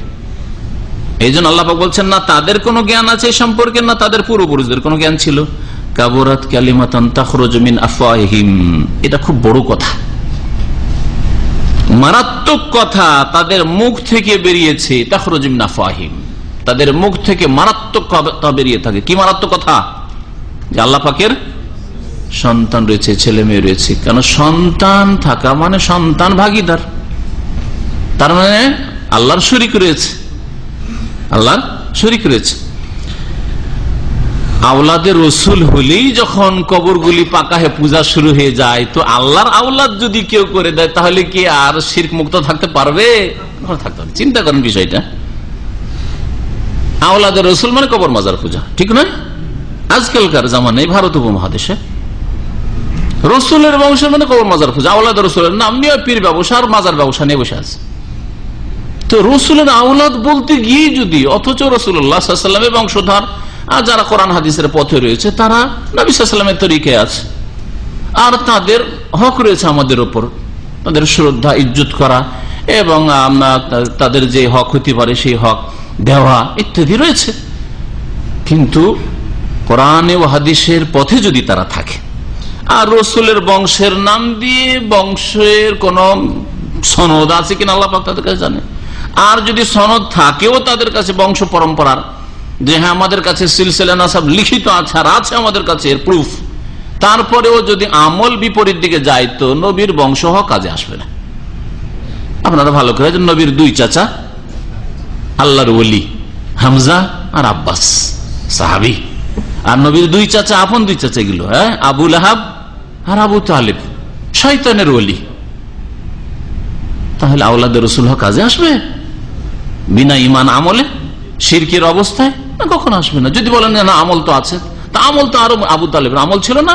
নবী করিম সাল্লাল্লাহু আলাইহি সাল্লামের যে সাহায্য সহযোগিতা করেছেন আবু তালেব, আপনার আমার তৌফিক হয়নি, কিন্তু ঈমানবিহীন ছিল, সেজন্য কোনো কাজে আসবে না। আযাবটা হালকা হবে কিন্তু জাহান্নামে চিরকাল থাকবে, আর জাহান্নামের স্যান্ডেল দিয়ে দেওয়া হবে, আর যাতে মাথার মগজ খুলি টকবক করে ফুটতে থাকবে। নবী করিম সহিহ হাদিস নাই, সহিহ মুসলিমে, চিন্তা করুন তো দেখি। আর আরেক চাচা আবু লাহাব বড় দুশমন যেহেতু ছিল, সহযোগিতাও করেনি আর ঈমানও নিয়ে আসেনি, কারণ আমলও ভালো ছিল না আর ঈমানও ছিল না, যার ফলে আল্লাহ পাকের আরো বড় শাস্তি তার জন্য রয়েছে। তাব্বাত ইয়াদা আবি লাহাব ওয়া তাব, কিয়ামত পর্যন্ত আল্লাহ পাক এই কোরআনে কারীমের আয়াত তেলাওয়াত করাচ্ছেন মুমিন বান্দাদেরকে দিয়ে। ধ্বংসের অভিশাপ হইতেই আছে আবু লাহাবের উপর, আবু লাহাবের উপর, তার বিবির উপর। আমরাতু হাম্মালাতুল হাতাব। নবী করিম সাল্লাল্লাহু আলাইহি ওয়াসাল্লাম এইজন্য বলেছেন, মান আবতা বিহি আমালুহু লাম ইউসরি বিহি নাসাবুহু, যার আমল তাকে পেছনে ফেলে দেবে, তার বংশ তাকে কখনো এগিয়ে দিতে, অগ্রগামী করতে পারবে না। আমার আপনার আমল যদি খারাপ হয়, তা আমি যতই বড় শাইখের আর আল্লামার আর হুজুরের বংশ হই, কিচ্ছু কাজ আসবে। নবীর বংশ হোক আর কিছু হোক, ইব্রাহিম খলিলুল্লাহর বংশ, কুরাইশরা কি ইব্রাহিম আলাইহিস সালামের বংশ না? ইসমাইল যে আল্লাহর রাস্তায় নিজেকে জবাই করার জন্য প্রস্তুত, আল্লাহ যদি না বাঁচাতেন তাহলে কুরবানি দিয়ে, তাহলে তিনি জবি, আসলে জবি, তিনি জবাই। আল্লাহ পাকের রাস্তায় জানকে কুরবান করেছে, তার বংশ না? কাজে এসছে? কাজে আসেনি। ঈমান এবং আমলবিহীন জীবন পাশবিক জীবন, জি, পশুর চাইতে নিকৃষ্ট জীবন। আল্লাহ পাক রব্বুল আলামিন বলছেন যে তাদের মুখ দিয়ে খুব মারাত্মক কথা বেরোয়, বড়ই অপরাধের কথা বেরোয়। ইয়াকুলুনা ইল্লা কাযিবা, তারা একমাত্র মিথ্যা কথা বলে, তারা মিথ্যা কথা ছাড়া আর কিছু বলে না। ধর্মের নামে মিথ্যা কথা, সবচেয়ে বড় অপরাধ ধর্মের নামে মিথ্যা কথা বলা। কিন্তু এক হচ্ছে ধর্মের নামে বলা, দুনিয়ার নামে মিথ্যা কথা বলছে। তো মানুষ যারা বিবেকবান, জ্ঞান বুদ্ধি আছে, তারা বুঝতে পারছে যে এরা ধর্ম ব্যবসায়ী না, ধর্মের কথা বলছে না, এরা দুনিয়ার পেট পূজারী। এদের পেটের চিন্তা, গদির চিন্তা, খ্যাতির চিন্তা, পয়সার চিন্তা, এইসব। কিন্তু যারা ধর্ম ব্যবসা করছে তাদের সম্পর্কে অনেকে ধোঁকা খেয়ে যাচ্ছে। ধর্ম কিন্তু আসল ধর্ম নয়, ধর্ম কিন্তু বাতিল, কোরআন এবং হাদিস ভিত্তিক নয়। তাহলে এখানে অনেক মানুষ ধোঁকা খেয়ে পথভ্রষ্ট হচ্ছে। ফাদাল্লু আদালু, নিজেরাও পথভ্রষ্ট আর অন্যদেরকেও পথভ্রষ্ট করছে। আল্লাহ পাক রব্বুল তারপরে নবী করিম সাল্লাল্লাহু আলাইহি সাল্লামকে সান্ত্বনা দিচ্ছেন, ফালাআল্লাকা বাখিউন নাফসাকা আলা আসারিহিম ইল্লাম ইউমিনু বিহাযাল হাদিসে আসাফা। হে নবী, মনে হচ্ছে যে তুমি তোমার প্রাণকে বিনাশ করে দেবে। বাখিউন মানে হালিকুন, বাখা আর হালাকা একই অর্থ। লাআল্লাকা বাখিউন নাফসাকা, মনে হচ্ছে যে তুমি হে মুহাম্মদ সাল্লাল্লাহু আলাইহি ওয়াসাল্লাম তোমার প্রাণকে তুমি বিসর্জন দিয়ে দিবে। আলা আসারিহিম, তাদের পিছনে পড়ে। এই কাফের মুশরিক, এই মক্কাবাসী, আরব যারা মুশরিক পাপিষ্ট, তাদের পিছনে পড়ে যে এদেরকে কি করে উদ্ধার করবো, এদেরকে কি করে হেদায়েত করবো, এদেরকে কি করে সঠিক পথে নিয়ে আসবো, এরা কেমন করে আমার কথা মানবে, এদের অন্তরে আমার কথাটা কেমন করে নামিয়ে দিতে পারবো, এই যে চিন্তাগুলি, এই চিন্তা করতে করতে করতে হায় আমার কথা মানছে না কেন, আমার মধ্যে ত্রুটি নাকি, আমি কি বোঝাইতে পারছি না নাকি। সুবহানাল্লাহ, কত রকমের চিন্তা। তাহলে একজন মুখলেস দায়ী, আর সবচেয়ে বড় দায়ী মুখলেস রাসূলুল্লাহ সাল্লাল্লাহু আলাইহি ওয়াসাল্লাম। আল্লাহ পাক যেন আমাদেরকে তার অনুসরণ করার তৌফিক দান করেন। আকীদার ক্ষেত্রে, ঈমানের ক্ষেত্রে, আমলের ক্ষেত্রে, দাওয়াতের ক্ষেত্রে আল্লাহ পাক যেন নবী করিম সাল্লাল্লাহু আলাইহি ওয়াসাল্লামের ইত্তেবা করার তৌফিক দান করেন। নবী করিম সাল্লাল্লাহু আলাইহি ওয়াসাল্লামের মনে তাহলে কত দরদ থাকতো, ব্যথা, যে লোকগুলো জাহান্নামে চলে যায় মরে গেলে, না না না যেতে দেবো না, কি করে পারবো, এইভাবে বুঝালাম হইল না, তো আরেকভাবে বুঝিয়ে দেখি, এই সময় গিয়েছিলাম হইল না, ব্যস্ত ছিল, কথা শুনতে চাইলেন না, দেখি একটু ফ্রি সময় গিয়ে দেখি, এইখানে হয়নি তো দেখি ওইখানে গিয়ে দেখি। এইভাবে নবী করিম সাল্লাল্লাহু আলাইহি ওয়াসাল্লাম তাদেরকে এই জাহান্নামের রাস্তা থেকে উদ্ধার করার জন্য আপ্রাণ চেষ্টা করেছেন। আল্লাহ বলছেন তাদের পিছনে পড়ে তুমি নিজের প্রাণকে বিসর্জন করে দেবে। ইনলাম ইউমিনু বিহাযাল হাদিস আসাফা, যদি এরা এই হাদিস, এই বাণীর প্রতি ঈমান না নিয়ে আসে, আসাফান আক্ষেপ করতে করতে, এই আসাফানের সম্পর্ক আছে বাখিউন নাফসাকার সাথে। লাআল্লাকা বাখিউন নাফসাকা আলা আসারিহিম আসাফা, যেন হে নবী মনে হচ্ছে যে তুমি তোমার প্রাণকে বিসর্জন দিয়ে দিবে, তুমি নিজেকে ধ্বংস করে ফেলবে তাদের পিছনে পড়ে আক্ষেপ করে, যে এরা এই কিতাবের প্রতি, এই বাণীর প্রতি কেন ঈমান নিয়ে আসে না। ইনলাম ইউমিনু বিহাযাল হাদিস, আল্লাহ পাক রব্বুল কোরআনে কারীমকে তাহলে কি বললেন?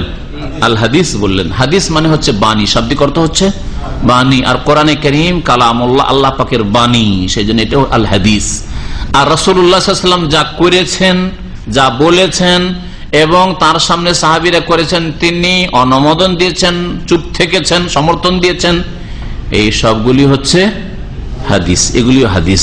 সুতরাং কোরআন এবং হাদিসের অনুসারী যদি পরিচয়ের জন্য এতগুলি ফিতনার মধ্যে, এতগুলি দল উপদলের মধ্যে, এতগুলি বিভ্রান্তির মধ্যে পরিচয়ের জন্য যদি নিজেকে বলে, তো এটা দোষণীয় নয়। যেমন নবী করিম সাল্লাল্লাহু আলাইহি ওয়াসাল্লামের সাহাবায়ে কেরামদের আমলেই সহিহ মুসলিমের ভূমিকা তো রয়েছে। এক শ্রেণীর আলেমদেরকে বিশেষ করে আমি বলছি যে তারা যেন এই জিনিসগুলি দেখে আর এর নাম নিয়ে বাড়াবাড়ি না করে। কারণ সাহাবায়ে কেরামরা মুসলিম থাকার সাথে সাথে যখন দেখলেন যে একটু করে এখন বিদাত শুরু হয়েছে, অসংখ্য সাহাবায়ে কেরাম তখন বেঁচে ছিলেন। নবী করিম সাল্লাল্লাহু আলাইহি সাল্লামের ইন্তেকালের পরে খোলাফায়ে রাশিদিনের যুগে এখনো বাকি আছে। উসমান রাদিয়াল্লাহু তাআলার যুগে, আলী রাদিয়াল্লাহু তাআলার যুগে, এই যুগগুলিতে উসমান রাদিয়াল্লাহু তাআলার যুগে ফিতনা শুরু হলো আর উসমান রাদিয়াল্লাহু তাআলা শহীদ করলো। আলী রাদিয়াল্লাহু তাআলার জামানায় ফিতনা শুরু হইল অতিরঞ্জন বাড়াবাড়ির। আলী রাদিয়াল্লাহু তাআলা সম্পর্কে একদল বাড়াবাড়ি করে গোমরা হইল শিয়ারা, আর একদল চরমপন্থী। কেন এরা মীমাংসা করলো আলী আর মুআবিয়া? না, মানা যাবেন না। সুতরাং এরা মীমাংসা করেছে, মানুষের কথা মেনেছে, সুতরাং সব কাফের, চরমপন্থী। এই চরমপন্থী সব কালই থাকবে। ওই যুগ থেকে যখন শুরু হয়েছে একদল চরমপন্থী ধর্মের নামে বাড়াবাড়ি করবে আর থাকবে, সব কাফের। সবচেয়ে শ্রেষ্ঠ সেই যুগের ভূপৃষ্ঠে তখন নবী নেই, সাহাবায়ে কেরাম আবু বকর, ওমর নেই, উসমান নেই। 4 নম্বর ব্যক্তি, 4 নম্বর খলিফা, চতুর্থ খলিফা আলী রাদিয়াল্লাহু তাআলা দুনিয়ার মধ্যে তখন সবচাইতে শ্রেষ্ঠ মানুষ তিনি। বিশ্বাস করেন না? করেন না? আশরায়ে মুবাশশারা 10 জন সুসংবাদ প্রাপ্ত ব্যক্তির 3 জন চলে গেছেন দুনিয়া থেকে, তাহলে ইনি সবচেয়ে শ্রেষ্ঠ না? তার উপর কুফরির লেভেল লাগিয়ে দিল খারেজিরা। একদিকে খারেজি গুমরা বেরোল, একদিকে রাফেজি গুমরা বেরোল। সেই ফিতনার যুগে মাত্র 2টো গুমরা দল দুই দিকে বেরিয়েছে, একদল বেশি বাড়াবাড়ি করে আর একদল মানহানি করে, ঘাটতি করে। এই 2টো গুমরা দল বেরিয়েছে। সে সম্পর্কে বলছেন মুহাম্মদ বিন সিরিন, প্রখ্যাত তাবী, কানু লা ইয়াসআলুনা আনিল ইসনাদ। সাহাবায়ে কেরামরা সনদের কথা জিজ্ঞেস করতেন না। একজন সাহাবী আরেকজন সাহাবীকে বলে, রাসূলুল্লাহ সাল্লাল্লাহু আলাইহি ওয়াসাল্লাম বলেছেন, এই কথা জিজ্ঞেস করো, তুমি নিজে শুনেছো নাকি আর কারো কাছে শুনেছো, এরকম সনদ জিজ্ঞেস করতেন না। তোমার সূত্রটা কি? ফালাম্মা ওয়াকাতিল ফিতনা, যখন ফিতনা শুরু হলো, এই যে আপোষে ফিরকা শুরু হলো, ক্বালু সাম্মু লানা রিজালাকুম, তখন তারা বলতে শুরু করলে সাহাবায়ে কেরাম তাবেঈনরা, তোমাদের নাম বলো, বর্ণনাকারীদের রিজাল নাম বলো, কার কাছ থেকে শুনেছো তুমি? সরাসরি সাহাবীর কাছ থেকে শুনেছো না সরাসরি রাসূলের কাছে শুনেছো? না তুমি অন্য কোন তাবেঈর কাছে শুনেছো? না ওই খারিজি, কোন খারিজির কাছে শুনেছো? না রাফিজির কাছে শুনেছো? সাম্মু লানা রিজালাকুম, সাম্মু লানা রিজালাকুম, তোমাদের বর্ণনাকারীদের নাম বলো, কার কাছ থেকে এটা শুনেছো তুমি নকল করছো। ফায়ুনজারু ইলা আহলি সুন্নাতি, ভালো করে শুনেন, তারপরে দেখা হয়তো লক্ষ্য করে যে এরা আহলে সুন্নাত কিনা। ফায়ুখাযু হাদিসুম, আহলে সুন্নাত হলে তাদের হাদিস নেওয়া হয়তো, সাহাবায়ে কেরামদের দল, এরা রাফিজিও না খারিজি না। ওয়ায়ুনজারু ইলা আহলিল বিদআতি, আর বিদআতীদেরকে দেখা হয়তো যে বিদআতী নাকি এ শুনেছে কার কাছ থেকে? ওই খারিজির কাছ থেকে, এই রাফিজির কাছ থেকে। ফালা ইউখাযু হাদিসুহুম, তখন তাদের হাদিস নিত না। তখন থেকে সতর্ক, তাহলে বিদআতীদের কাছে হাদিস না যাবেন। আহলে বিদআত আর আহলে সুন্নাত ভাগ হইল না? হইল না। আহলে সুন্নাত তখনকার যুগে মুসলিমের সাথে আহলে সুন্নাত বলাই যথেষ্ট ছিল, কিন্তু এখনকার আহলে সুন্নাত যত বেশি কবর মাজার পূজা করতে পারবে আর যত বেশি পীর ধরতে পারবে তত বেশি আহলে সুন্নাত। ওরা সুন্নি, আর যদি কেউ যদি পীর না ধরে, মাজার পূজা না করে, ওয়াহাবি। 2টো ভাগ করেছে ভারত উপমহাদেশের এক শ্রেণী বিদআতীরা। এই তুমি সুন্নি না ওয়াহাবি, দুটোর একটা। সুন্নি না থাকলে ওয়াহাবি হয়ে গেল। তুমি শুনেছেন না শোনেন নাই? দেখবেন ভালো করে, আমার এই কথাগুলিকে পরীক্ষা করে দেখবেন ওদের মধ্যে। আর সুন্নি যারা বলে ওরা সবচেয়ে বেশি কবর মাজার পূজা, যত বেশি কবর মাজার পূজা করতে পারে তত বড় সুন্নি হবে আজকালকার ভারত, বাংলাদেশ, পাকিস্তানে। আর যদি কবর মাজারের বিরুদ্ধে কথা বলে তো ওয়াহাবি ঢুকিয়ে দিল, দেন ওয়াহাবি হন। কবর মাজার পূজা করবেন না, ওরস চাদর চড়াবেন না, খাসি মোরগ নিয়ে যাবেন না, পাক্কা ওয়াহাবি আছে, ওয়াহাবি হয়ে গেলেন আপনি। তাওহীদের কারণে ওয়াহাবি। অপরাধ হচ্ছে আল্লাহ এক কেন বলছেন? আল্লাহ পাক তার গুণে কাউকে শরীক করেননি, তার কাজে কোনো শরীক নেই, তার ইবাদতে কেউ শরীক নেই। সেজদা একমাত্র আল্লাহর জন্য, রোগ ভালো করেন একমাত্র আল্লাহ, বালা মুসিবত দূর করেন একমাত্র আল্লাহ। এই তাওহীদের কথাগুলি বলাই হচ্ছে অপরাধ, যার কারণে ওয়াহাবি। সংক্ষিপ্ত ওয়াহাবিদের পরিচয় আপনাদের বললাম, আর ভারত উপমহাদেশের সুন্নিদের সংক্ষিপ্ত পরিচয় বললাম। আহলে সুন্নাত ওয়াল জামাত কারা লিখে জানেন? যারা যতগুলি কবর মাজার পূজা করা দল রয়েছে, বেরেলভি, আটরসি, মাইজ ভান্ডারি, দেওয়ানবাগি, যতগুলি এই ধরনের ফিরকাগুলি রয়েছে সবগুলি আহলে সুন্নাত লিখে,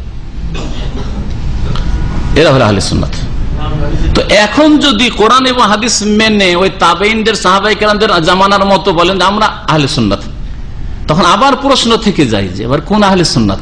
ওরে মাজার পূজারি, আটরসিওয়ালা, ওই দেওয়ানবাগিওয়ালা আহলে সুন্নাত, না এর আলাদা কোন আহলে সুন্নাত? আবার তাতে অস্পষ্ট বোঝা যাচ্ছে না, যার ফলে আর একটা গুণের নামের প্রয়োজন হইতে পারে। মুসলিম হইলেন আহলে সুন্নাত বললে আবার দুই রকম আহলে সুন্নাত, ভারত উপমহাদেশ আহলে সুন্নাত মানে কবর মাজার পূজা করতে পারলে আহলে সুন্নাত, হ্যাঁ কবর মাজার পূজা যদি না করেন, পীর না ধরেন, তাহলে আহলে সুন্নাত হওয়া যায় না। তাহলে তো আপনারাও নিজেকে আহলে সুন্নাত বলছেন, আবার কোরআন হাদিসের কথা বলছেন, তাহলে কোন আহলে সুন্নাত বোঝা যাচ্ছে না, তাহলে আর একটা গুণের প্রয়োজন হইতে পারে। সেই জন্য ভারত উপমহাদেশের ওলামা আহলে হাদিসরা বলছেন যে আমরা নিজেদেরকে আহলে হাদিস বলি। এটা ফরজ নাই, কিন্তু পরিচয়ের জন্য আপনি মুসলিম তো কোন মুসলিম, সুন্নি, সুন্নি তো কোন সুন্নি? কবর পূজা করা সুন্নি না আসল সুন্নি? হ্যাঁ না, অনেক হিন্দুরা আর অনেক মূর্খ মুসলিমরা মনে করে যে যারা শুনে শুনে মুসলমান হয়েছে ওরা সুন্নি। আমাকে এক ভারতের এক হিন্দু পুলিশ বলছে যারা শুনে শুনে মুসলমান হয়েছে, নবীকে দেখেনি, ওরা হচ্ছে সুন্নি, আর যারা দেখেছে ওরা শিয়া। তারপরে দেখলো কি করে, এখনকার দেখলো কি করে, বুঝছেন? তো এইরকম অনেক মূর্খ মুসলিমদের সুন্নি সুন্নাহ থেকে না, সুন্নি সুন্নাত থেকে, আসল সুন্নাত কোরআন হাদিসের তরিকা নবীর আদর্শ মানবেন তাহলে সুন্নাত। তো এই জন্য আহলে হাদিস বলা কোনো দোষ নেই। এই নাম নিয়ে এক শ্রেণীর লোকেরা বাড়াবাড়ি করেছে। একদল বলছে ফরজ বলতে হবে, আর একদল বলছে হারাম, আর হক হচ্ছে মাঝখানে। হক হচ্ছে মাঝখানে, সবসময় হকটা মাঝখানে পাবেন আপনি। কথা বুঝতে পেরেছেন? আমি মুসলিম, তারপরে মুসলিম তো ভাই ভারতে বাংলাদেশে মুসলিমের অভাব আছে, সবাই তো মুসলিম, তারপরে আপনি কোন মুসলিম? আমি আহলে হাদিস মুসলিম। আরব দেশে যদি থাকেন তাহলে আহলে হাদিস, আরবরা বলেন হ্যাঁ আমি সালাফি মুসলিম। সালাফ মানে আমাদের যারা পূর্বসূরি, সাহাবায়ে কেরাম, তাবেঈন, তাবা তাবেঈন, ওদের অনুসারী মুসলিম সালাফি। মিশরে যদি, ইন্দোনেশিয়া, মালয়েশিয়া চলে যাবো, আনসারুস সুন্নাহ, আমরা কোরআন সুন্নাহর সাহায্যকারী, হাদিসের সাহায্যকারী, আনসারুস সুন্নাহ। আহলে হাদিস নাম বলা ফরজ নয়, আনসারুস সুন্নাহ ওর বিকল্প বললেও চলে, কারণ আনসারুস সুন্নাহ মানে বুঝে যে কবর মাজার পন্থী নয় এরা। হ্যাঁ, সালাফি বললে মানুষ বুঝে যে এরা কবর মাজার পন্থী নয়, পীরপন্থী নয়, বুঝলেই হইল। তাহলে শব্দ আহলে হাদিস হইতে হবে এটাও জরুরি না। যদি জরুরি হতো তাহলে আরবদের উপরে ফরজ হইতো আহলে হাদিস বলা। হ্যাঁ, তাহলে ইন্দোনেশিয়া, মালয়েশিয়া তো বলা ফরজ, শুধু ভারত উপমহাদেশে ফরজ হইতো না। তাহলে ফরজ করে নেওয়াটাও এক ভুল, আর একবার নাজাইজ করাটাও আর বাড়াবাড়ি ভুল। আর হক হচ্ছে মাঝখানে, যে পরিচয়ের জন্য আপনি বলবেন যে আমি আহলুল হাদিস, অর্থাৎ কোরআন সুন্নাহ বিনা কোন শর্তে মানি, আল্লাহ এবং তার রাসূলের কথা বিনা কোন শর্তে মানি।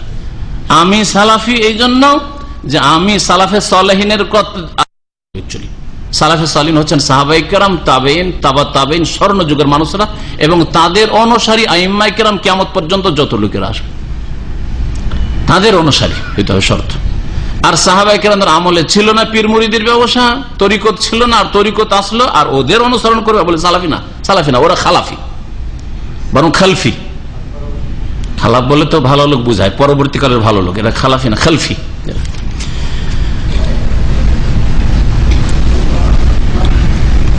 আল্লাহ পাক রব্বুল আলামিন তারপর ইরশাদ করেছেন ইন্না জাআলনা মা আলাল আরদি যিনাতাল লাহা লিনাবলুয়াহুম আইয়ুহুম আহসানু আমালা।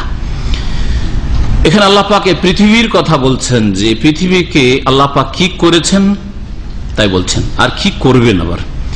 ইন্না জাআলনা মা আলাল আরদি যিনাতাল লাহা, নিশ্চয় আমি পৃথিবীর উপর যা কিছু সৃষ্টি করেছি তা পৃথিবীর জন্য শোভা সৌন্দর্য করেছি। পৃথিবীর উপর যা কিছু আছে, পাহাড় পর্বত, গাছপালা, নদী নালা, সাগর মহাসাগর, আর যত সৃষ্টিকুল মখলুকাত, পশু পাখি, এগুলো কি পৃথিবীর অলংকার, সৌন্দর্য। মাছ দেখতে কত সুন্দর লাগে, এক এক রকমের মাছ, আল্লাহু আকবার।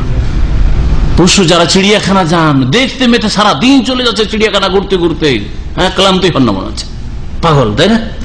এইরকম সুন্দর সুন্দর যে দৃশ্য আছে দেখতেই কত ভালো লাগে, এগুলো জিনাত নয়? জিনাত। আল্লাহ পাক রব্বুল আলামিনের মখলুকাত পৃথিবীর উপর, এগুলি হচ্ছে জিনাতাল্লাহ, পৃথিবীর জিনত, শোভা সৌন্দর্য।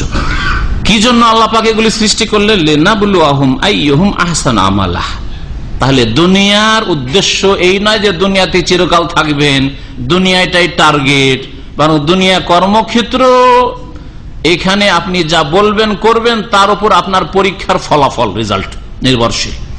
লিনাবলুহুম, যাতে আমি আল্লাহ তাদেরকে পরীক্ষা করি, মানব জাতিকে, আইয়ুহুম আহসানু আমালা, তাদের মধ্যে কে অধিক ভালো কাজ করে এসছে, কে বেশি ভালো কাজ করে এসছে। তাহলে দুনিয়াতে কাজের ফিল্ড, কর্ম করেন, কে কত ভালো কাজ করতে পারেন, কে কত ভালো দাওয়াত দিতে পারেন, কে কত বেশি ভালো জীবন যাপন করতে পারেন, কে কত মানুষের ভালাই করতে পারেন, কে কত বেশি নেকির কাজে অংশ নিতে পারেন, কে কত লোককে হেদায়েত করতে পারেন।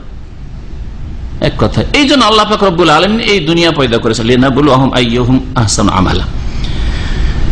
এত বিশাল পৃথিবী আর এই আসমান জমিন আর কত কি আল্লাহ পাকের যে সৃষ্টি রয়েছে, পরীক্ষা যখন আল্লাহ পাকের শেষ হয়ে যাবে, আল্লাহ এখন আর কাজের সুযোগ দেবেন না, এখন ফলাফল রেজাল্ট হবে। আল্লাহ পাক বলছেন যে পৃথিবীর ওপর, এই ভূপৃষ্ঠে যা কিছু আমি সৃষ্টি করেছি, ইন্না জাআলনা মা আলাল আরদ জিনাতান লাহা, এই পৃথিবীর শোভা সৌন্দর্য স্বরূপ, অলংকার স্বরূপ, লিনাবলুহুম, যাতে মানব জাতিকে আমি পরীক্ষা করি, আইয়ুহুম আহসানু আমালা, তাদের কে বেশি ভালো আমল করেছে, অধিক ভালো। আর অধিক পরিমাণ যদি বলতাম তাহলে আকসারের অর্থ হতো না, অধিক পরিমাণ আল্লাহ দেখবেন না, যে দিনে কত রাকাত নামাজ, আপনি 100 রাকাত পড়েছেন, আমি বেশি পড়িনি, 30 বা 40 পড়েছি, কিন্তু আমার নামাজের কোয়ালিটি যদি ভালো হয় আর আপনার 100 ধাই ধাই ধাই ধাই খালি সেজদা রুকু সেজদা রুকু সেজদা রুকু, নফল নামাজ, কোনো কাজে আসবে না ওই নামাজ। বুঝতে পেরেছেন? আপনি অনেক নফল রোজা রাখেন, কিন্তু রোজার অবস্থায় সমস্ত পাপ করেছেন। যে রুমে গিয়ে বসলেন, দিলেন টিভিটা চালিয়ে লম্বা, হ্যাঁ, রোজা অবস্থায় ঝগড়া করছেন, বিবাদ করছেন, গীবত করছেন, বদনাম করছেন, কত কি করছেন। আর একজন লোক অল্পই রোজা রাখে, নফল রোজা তো রাখতে সোমবার বৃহস্পতিবার পারে না, কিন্তু কারো ক্ষতিও করে না, আর গীবতও করে না, আর এই রোজার অবস্থায় গুনার কাজও করে না, সে আপনার চাইতে ভালো, ঠিক না? তা আল্লাহ পাক আহসানু আমালা, আমলের কোয়ালিটি দেখবেন, কোয়ালিটি ভালো হইতে হবে। আর আল্লাহ পাক না, মানুষ আজকাল দেখে কোন কোম্পানি কত বেশি প্রোডাকশন দিতে পেরেছে এটা দেখেন, কোন কোম্পানির মাল সামানের কোয়ালিটি ভালো বেশি ওইটা দেখে, তাই না? এই জন্য চায়নার মার্কেটে আরব দেশ ভর্তি হয়ে গেছে, মানুষের কাছে মূল্য নেই, চাই না, ভালো হইলেও নিতে চাই না, তাই না? প্রোডাকশন তো অনেক, তাই না? কিন্তু নিতে চায় না, মানুষ পছন্দ করে না। আর অন্য মার্কেট না, অল্প পাওয়া যায় না, খুঁজে খুঁজে খুঁজে খুঁজে পাওয়া যায়, তারপরে মানুষও খুঁজে, পেরেশান হয়ে খুঁজে। তো আল্লাহ পাক রব্বুল আলামিন আমলের কোয়ালিটি দেখবেন, আল্লাহর কাছে আমলের আধিক্য, আমলের সংখ্যা দেখা হবে না। তবে হ্যাঁ, ফরজ ঠিক রেখে, এর মানে এই নয় যে আমি 4 ওয়াক্তে নামাজ পড়েছি কিন্তু খুব ভালো করে পড়েছি, ফজরটা পড়িনি কিন্তু যেই নামাজটুকু পড়েছি খুব ভালো করে পড়েছি, নাম্বার 1 শয়তান, এটা এই অর্থ বোঝায় না। ফরজটা পুরো রাখার পরে আপনি আর সুন্দর করে 5 ওয়াক্ত আল্লাহ ফরজ করেছেন, এতে কোনো ঘাটতি চলবে না। রমজান মাসের রোজা আমি পুরাটা রাখতে পারিনি, কিন্তু যেই 10টাই রোজা রেখেছি খুব ভালো করেই রেখেছি, চলবে না? চলবে না। ফরজগুলি ফুল রেখে এবং সেগুলিকে সুন্দর করে আদায় করতে হবে, তারপরে সুন্নত নফলে অংশ নেন, যতটা পারেন অংশ নেন। কারণ শয়তান এই রাস্তা দিয়ে ধোকা দিতে পারে, যে শেখের কাছ থেকে তো শুনেছি যে কোয়ালিটি দেখবে, তো 10টাই রোজা রাখি গরমের দিন, কিন্তু ভালো করেই রাখি একটু, হ্যাঁ, আর নামাজ ফজরটা পারছি না, কিন্তু যাক ফজরটা যখন পারলাম না, জোহরটা পড়ি একটু খুশু করি পড়ি, আর সবাই মসজিদ থেকে চলে যায়, আপনার নামাজই শেষ হয় না, দুয়া মোনাজাত, লম্বা সিজদা, সুন্নাত, হ্যাঁ, এশার নামাজ, ফজরটা পারি না, এশারকে আমি 17 পড়িনি, না, এটা আল্লাহ চাইবেন না, এশার 17 আল্লাহ চান না, এশার ওই 7ই যথেষ্ট হবে যদি কোয়ালিটি সুন্দর থাকে, 7 রাকাত এশার যথেষ্ট হবে যদি কোয়ালিটি সুন্দর থাকে, 17 আল্লাহ পাক চান না। আহসান আমালা, ভালো আমল হইতে হবে, কে অধিক সুন্দর আমল করে, কে বেশি সুন্দর আমল করে আসে। আর নিশ্চয় আমি পৃথিবীর ওপর যা কিছু আছে, এই ভূপৃষ্ঠে যা কিছু আছে সবগুলিকে গাছপালা বিহীন করে দেবো, সাইদান জোরোজা, আর শুকনো করে দেবো। শুকনো গাছপালা বিহীন, লতাপাতা বিহীন করে দেব। অর্থাৎ এই পৃথিবী কত সুন্দর, আর কত গাছপালা, কত ঘাসপাত, কত সবুজ শ্যামল হয়ে আছে। আল্লাহ পাক রব্বুল আলামিন পৃথিবীকে ধ্বংস করে দিয়ে কি করে দেবেন? কোনো গাছ থাকবে না, কোনো লতাপাতা থাকবে না, কোনো ঘাস থাকবে না, আর কোনো পানিও থাকবে না, শুষ্ক। জরজ, জরজ মানে হচ্ছে শুষ্ক। জরজ আর জজুর দুটোর মানে শুষ্ক। এই জন্য জাজিরা, দ্বীপকে কি বলা হয়? জাজিরা বলা হয়। তো আরবিতে আগে শব্দের আগে পরে অনেক সময় একই অর্থ বহন করে। জজর, জাজিরার বহু বচন। জাজিরা কাকে বলে? দ্বীপ। দ্বীপ মানে কি? শুকনো জায়গা নয়, পানির মধ্যে শুকনো কোন জায়গা, এটার নামই তো জাজিরা, দ্বীপ না, তাই না? তো জাজারা, জাজার মানেও শুকনো, আর জারাজা, জারাজ, জরজ এখানে আছে, ওর মানেও শুকনো। যেমন কোন কিছুকে টানা, একে জাজাব বলা হয়, জাবাজও বলা হয়। তিনটে অক্ষর আছে কিন্তু আগে পরে করে আছে। আরবি ভাষায় এই রকমের কিছু অলংকার আছে। আল্লাহ পাক রব্বুল আলামিন কি বললেন? যে এই পৃথিবী এত সুন্দর হওয়া সত্ত্বেও কর্মক্ষেত্র যখন শেষ হয়ে যাবে, পরীক্ষার সময় শুরু হবে, এখন রেজাল্ট, ফলাফল, ফলাফল যখন দেব তখন পৃথিবীকে গাছপালা শূন্য করে দেব, সাইদান মানে, আর শুষ্ক করে দেব। আর সেখানে কিয়ামত হবে, মানুষের বিচার, হিসাব নিকাশ হবে। আল্লাহ পাক রব্বুল আলামিনের এইসব কুদরতের বহিঃপ্রকাশ যা ঘটেছে, ঘটবে, পৃথিবীকে আল্লাহ পাক এত সুন্দর করে সাজিয়েছেন। পৃথিবীতে আল্লাহ পাক এত সৃষ্টি করেছেন, এত মাখলুকাত, মানুষকে কত সুন্দর করে আল্লাহ পাক সৃষ্টি করেছেন। মানুষকে আল্লাহ পাক জিনকে পরীক্ষা করবেন, এই পরীক্ষার জগৎ দুনিয়া। আর তারপরে এই বিশাল পৃথিবী আর এতে যত কিছু রয়েছে সবকে আল্লাহ পাক নিশ্চিহ্ন করে ধ্বংস করে দেবেন। আর এমন এক পৃথিবী আল্লাহ পাক সৃষ্টি করবেন যেটাতে কোনো গাছপালা হবে না, ঘাসপাত হবে না, আর যেটা হবে শুষ্ক। এটা কি বিস্ময়কর জিনিস নয়? আশ্চর্যজনক জিনিস নয়? না এর চাইতে আশ্চর্যজনক হচ্ছে গুহাওয়ালার ঘটনা? হ্যাঁ, এর চাইতে আশ্চর্যজনক কি? না, কিছুই না। কয়েকজন যুবক, তারা দীর্ঘদিন সে আশ্রয় নিয়ে ওখানে ঘুমিয়ে থাকলো, তারপরে উঠলো 309 বছর পরে, আর তারপর উঠে আবার আসলো, আবার ফিরে চলে গেল, আবার সেখানে কি মারা গেল। এই যে ঘটনা, এতদিন ধরে ঘুমিয়ে থাকার, ঘুমের পর উঠানো, এটা একটা আশ্চর্যজনক ঘটনা। কিন্তু এর চাইতে বড় আশ্চর্যজনক আল্লাহ পাকের অনেক সৃষ্টি রয়েছে। এটা হচ্ছে বোঝানোর উদ্দেশ্য। তাহলে তারপরের আয়াতে আসছে, আম হাসিবতা আন্না আসহাবাল কাহফি ওয়ার রাকিমি কানু মিন আয়াতিনা আজাবা। এই গুহা অধিবাসীদের যে ঘটনা আল্লাহ পাক বর্ণনা শুরু করছেন, আর বলছেন যে এটা কি আমার আশ্চর্যজনক নিদর্শন মনে করছো? হ্যাঁ, আশ্চর্যজনক নিদর্শন, কিন্তু এর চাইতে বড় বড় আশ্চর্যজনক সৃষ্টি, নিদর্শন আল্লাহ পাকের অনেক রয়েছে।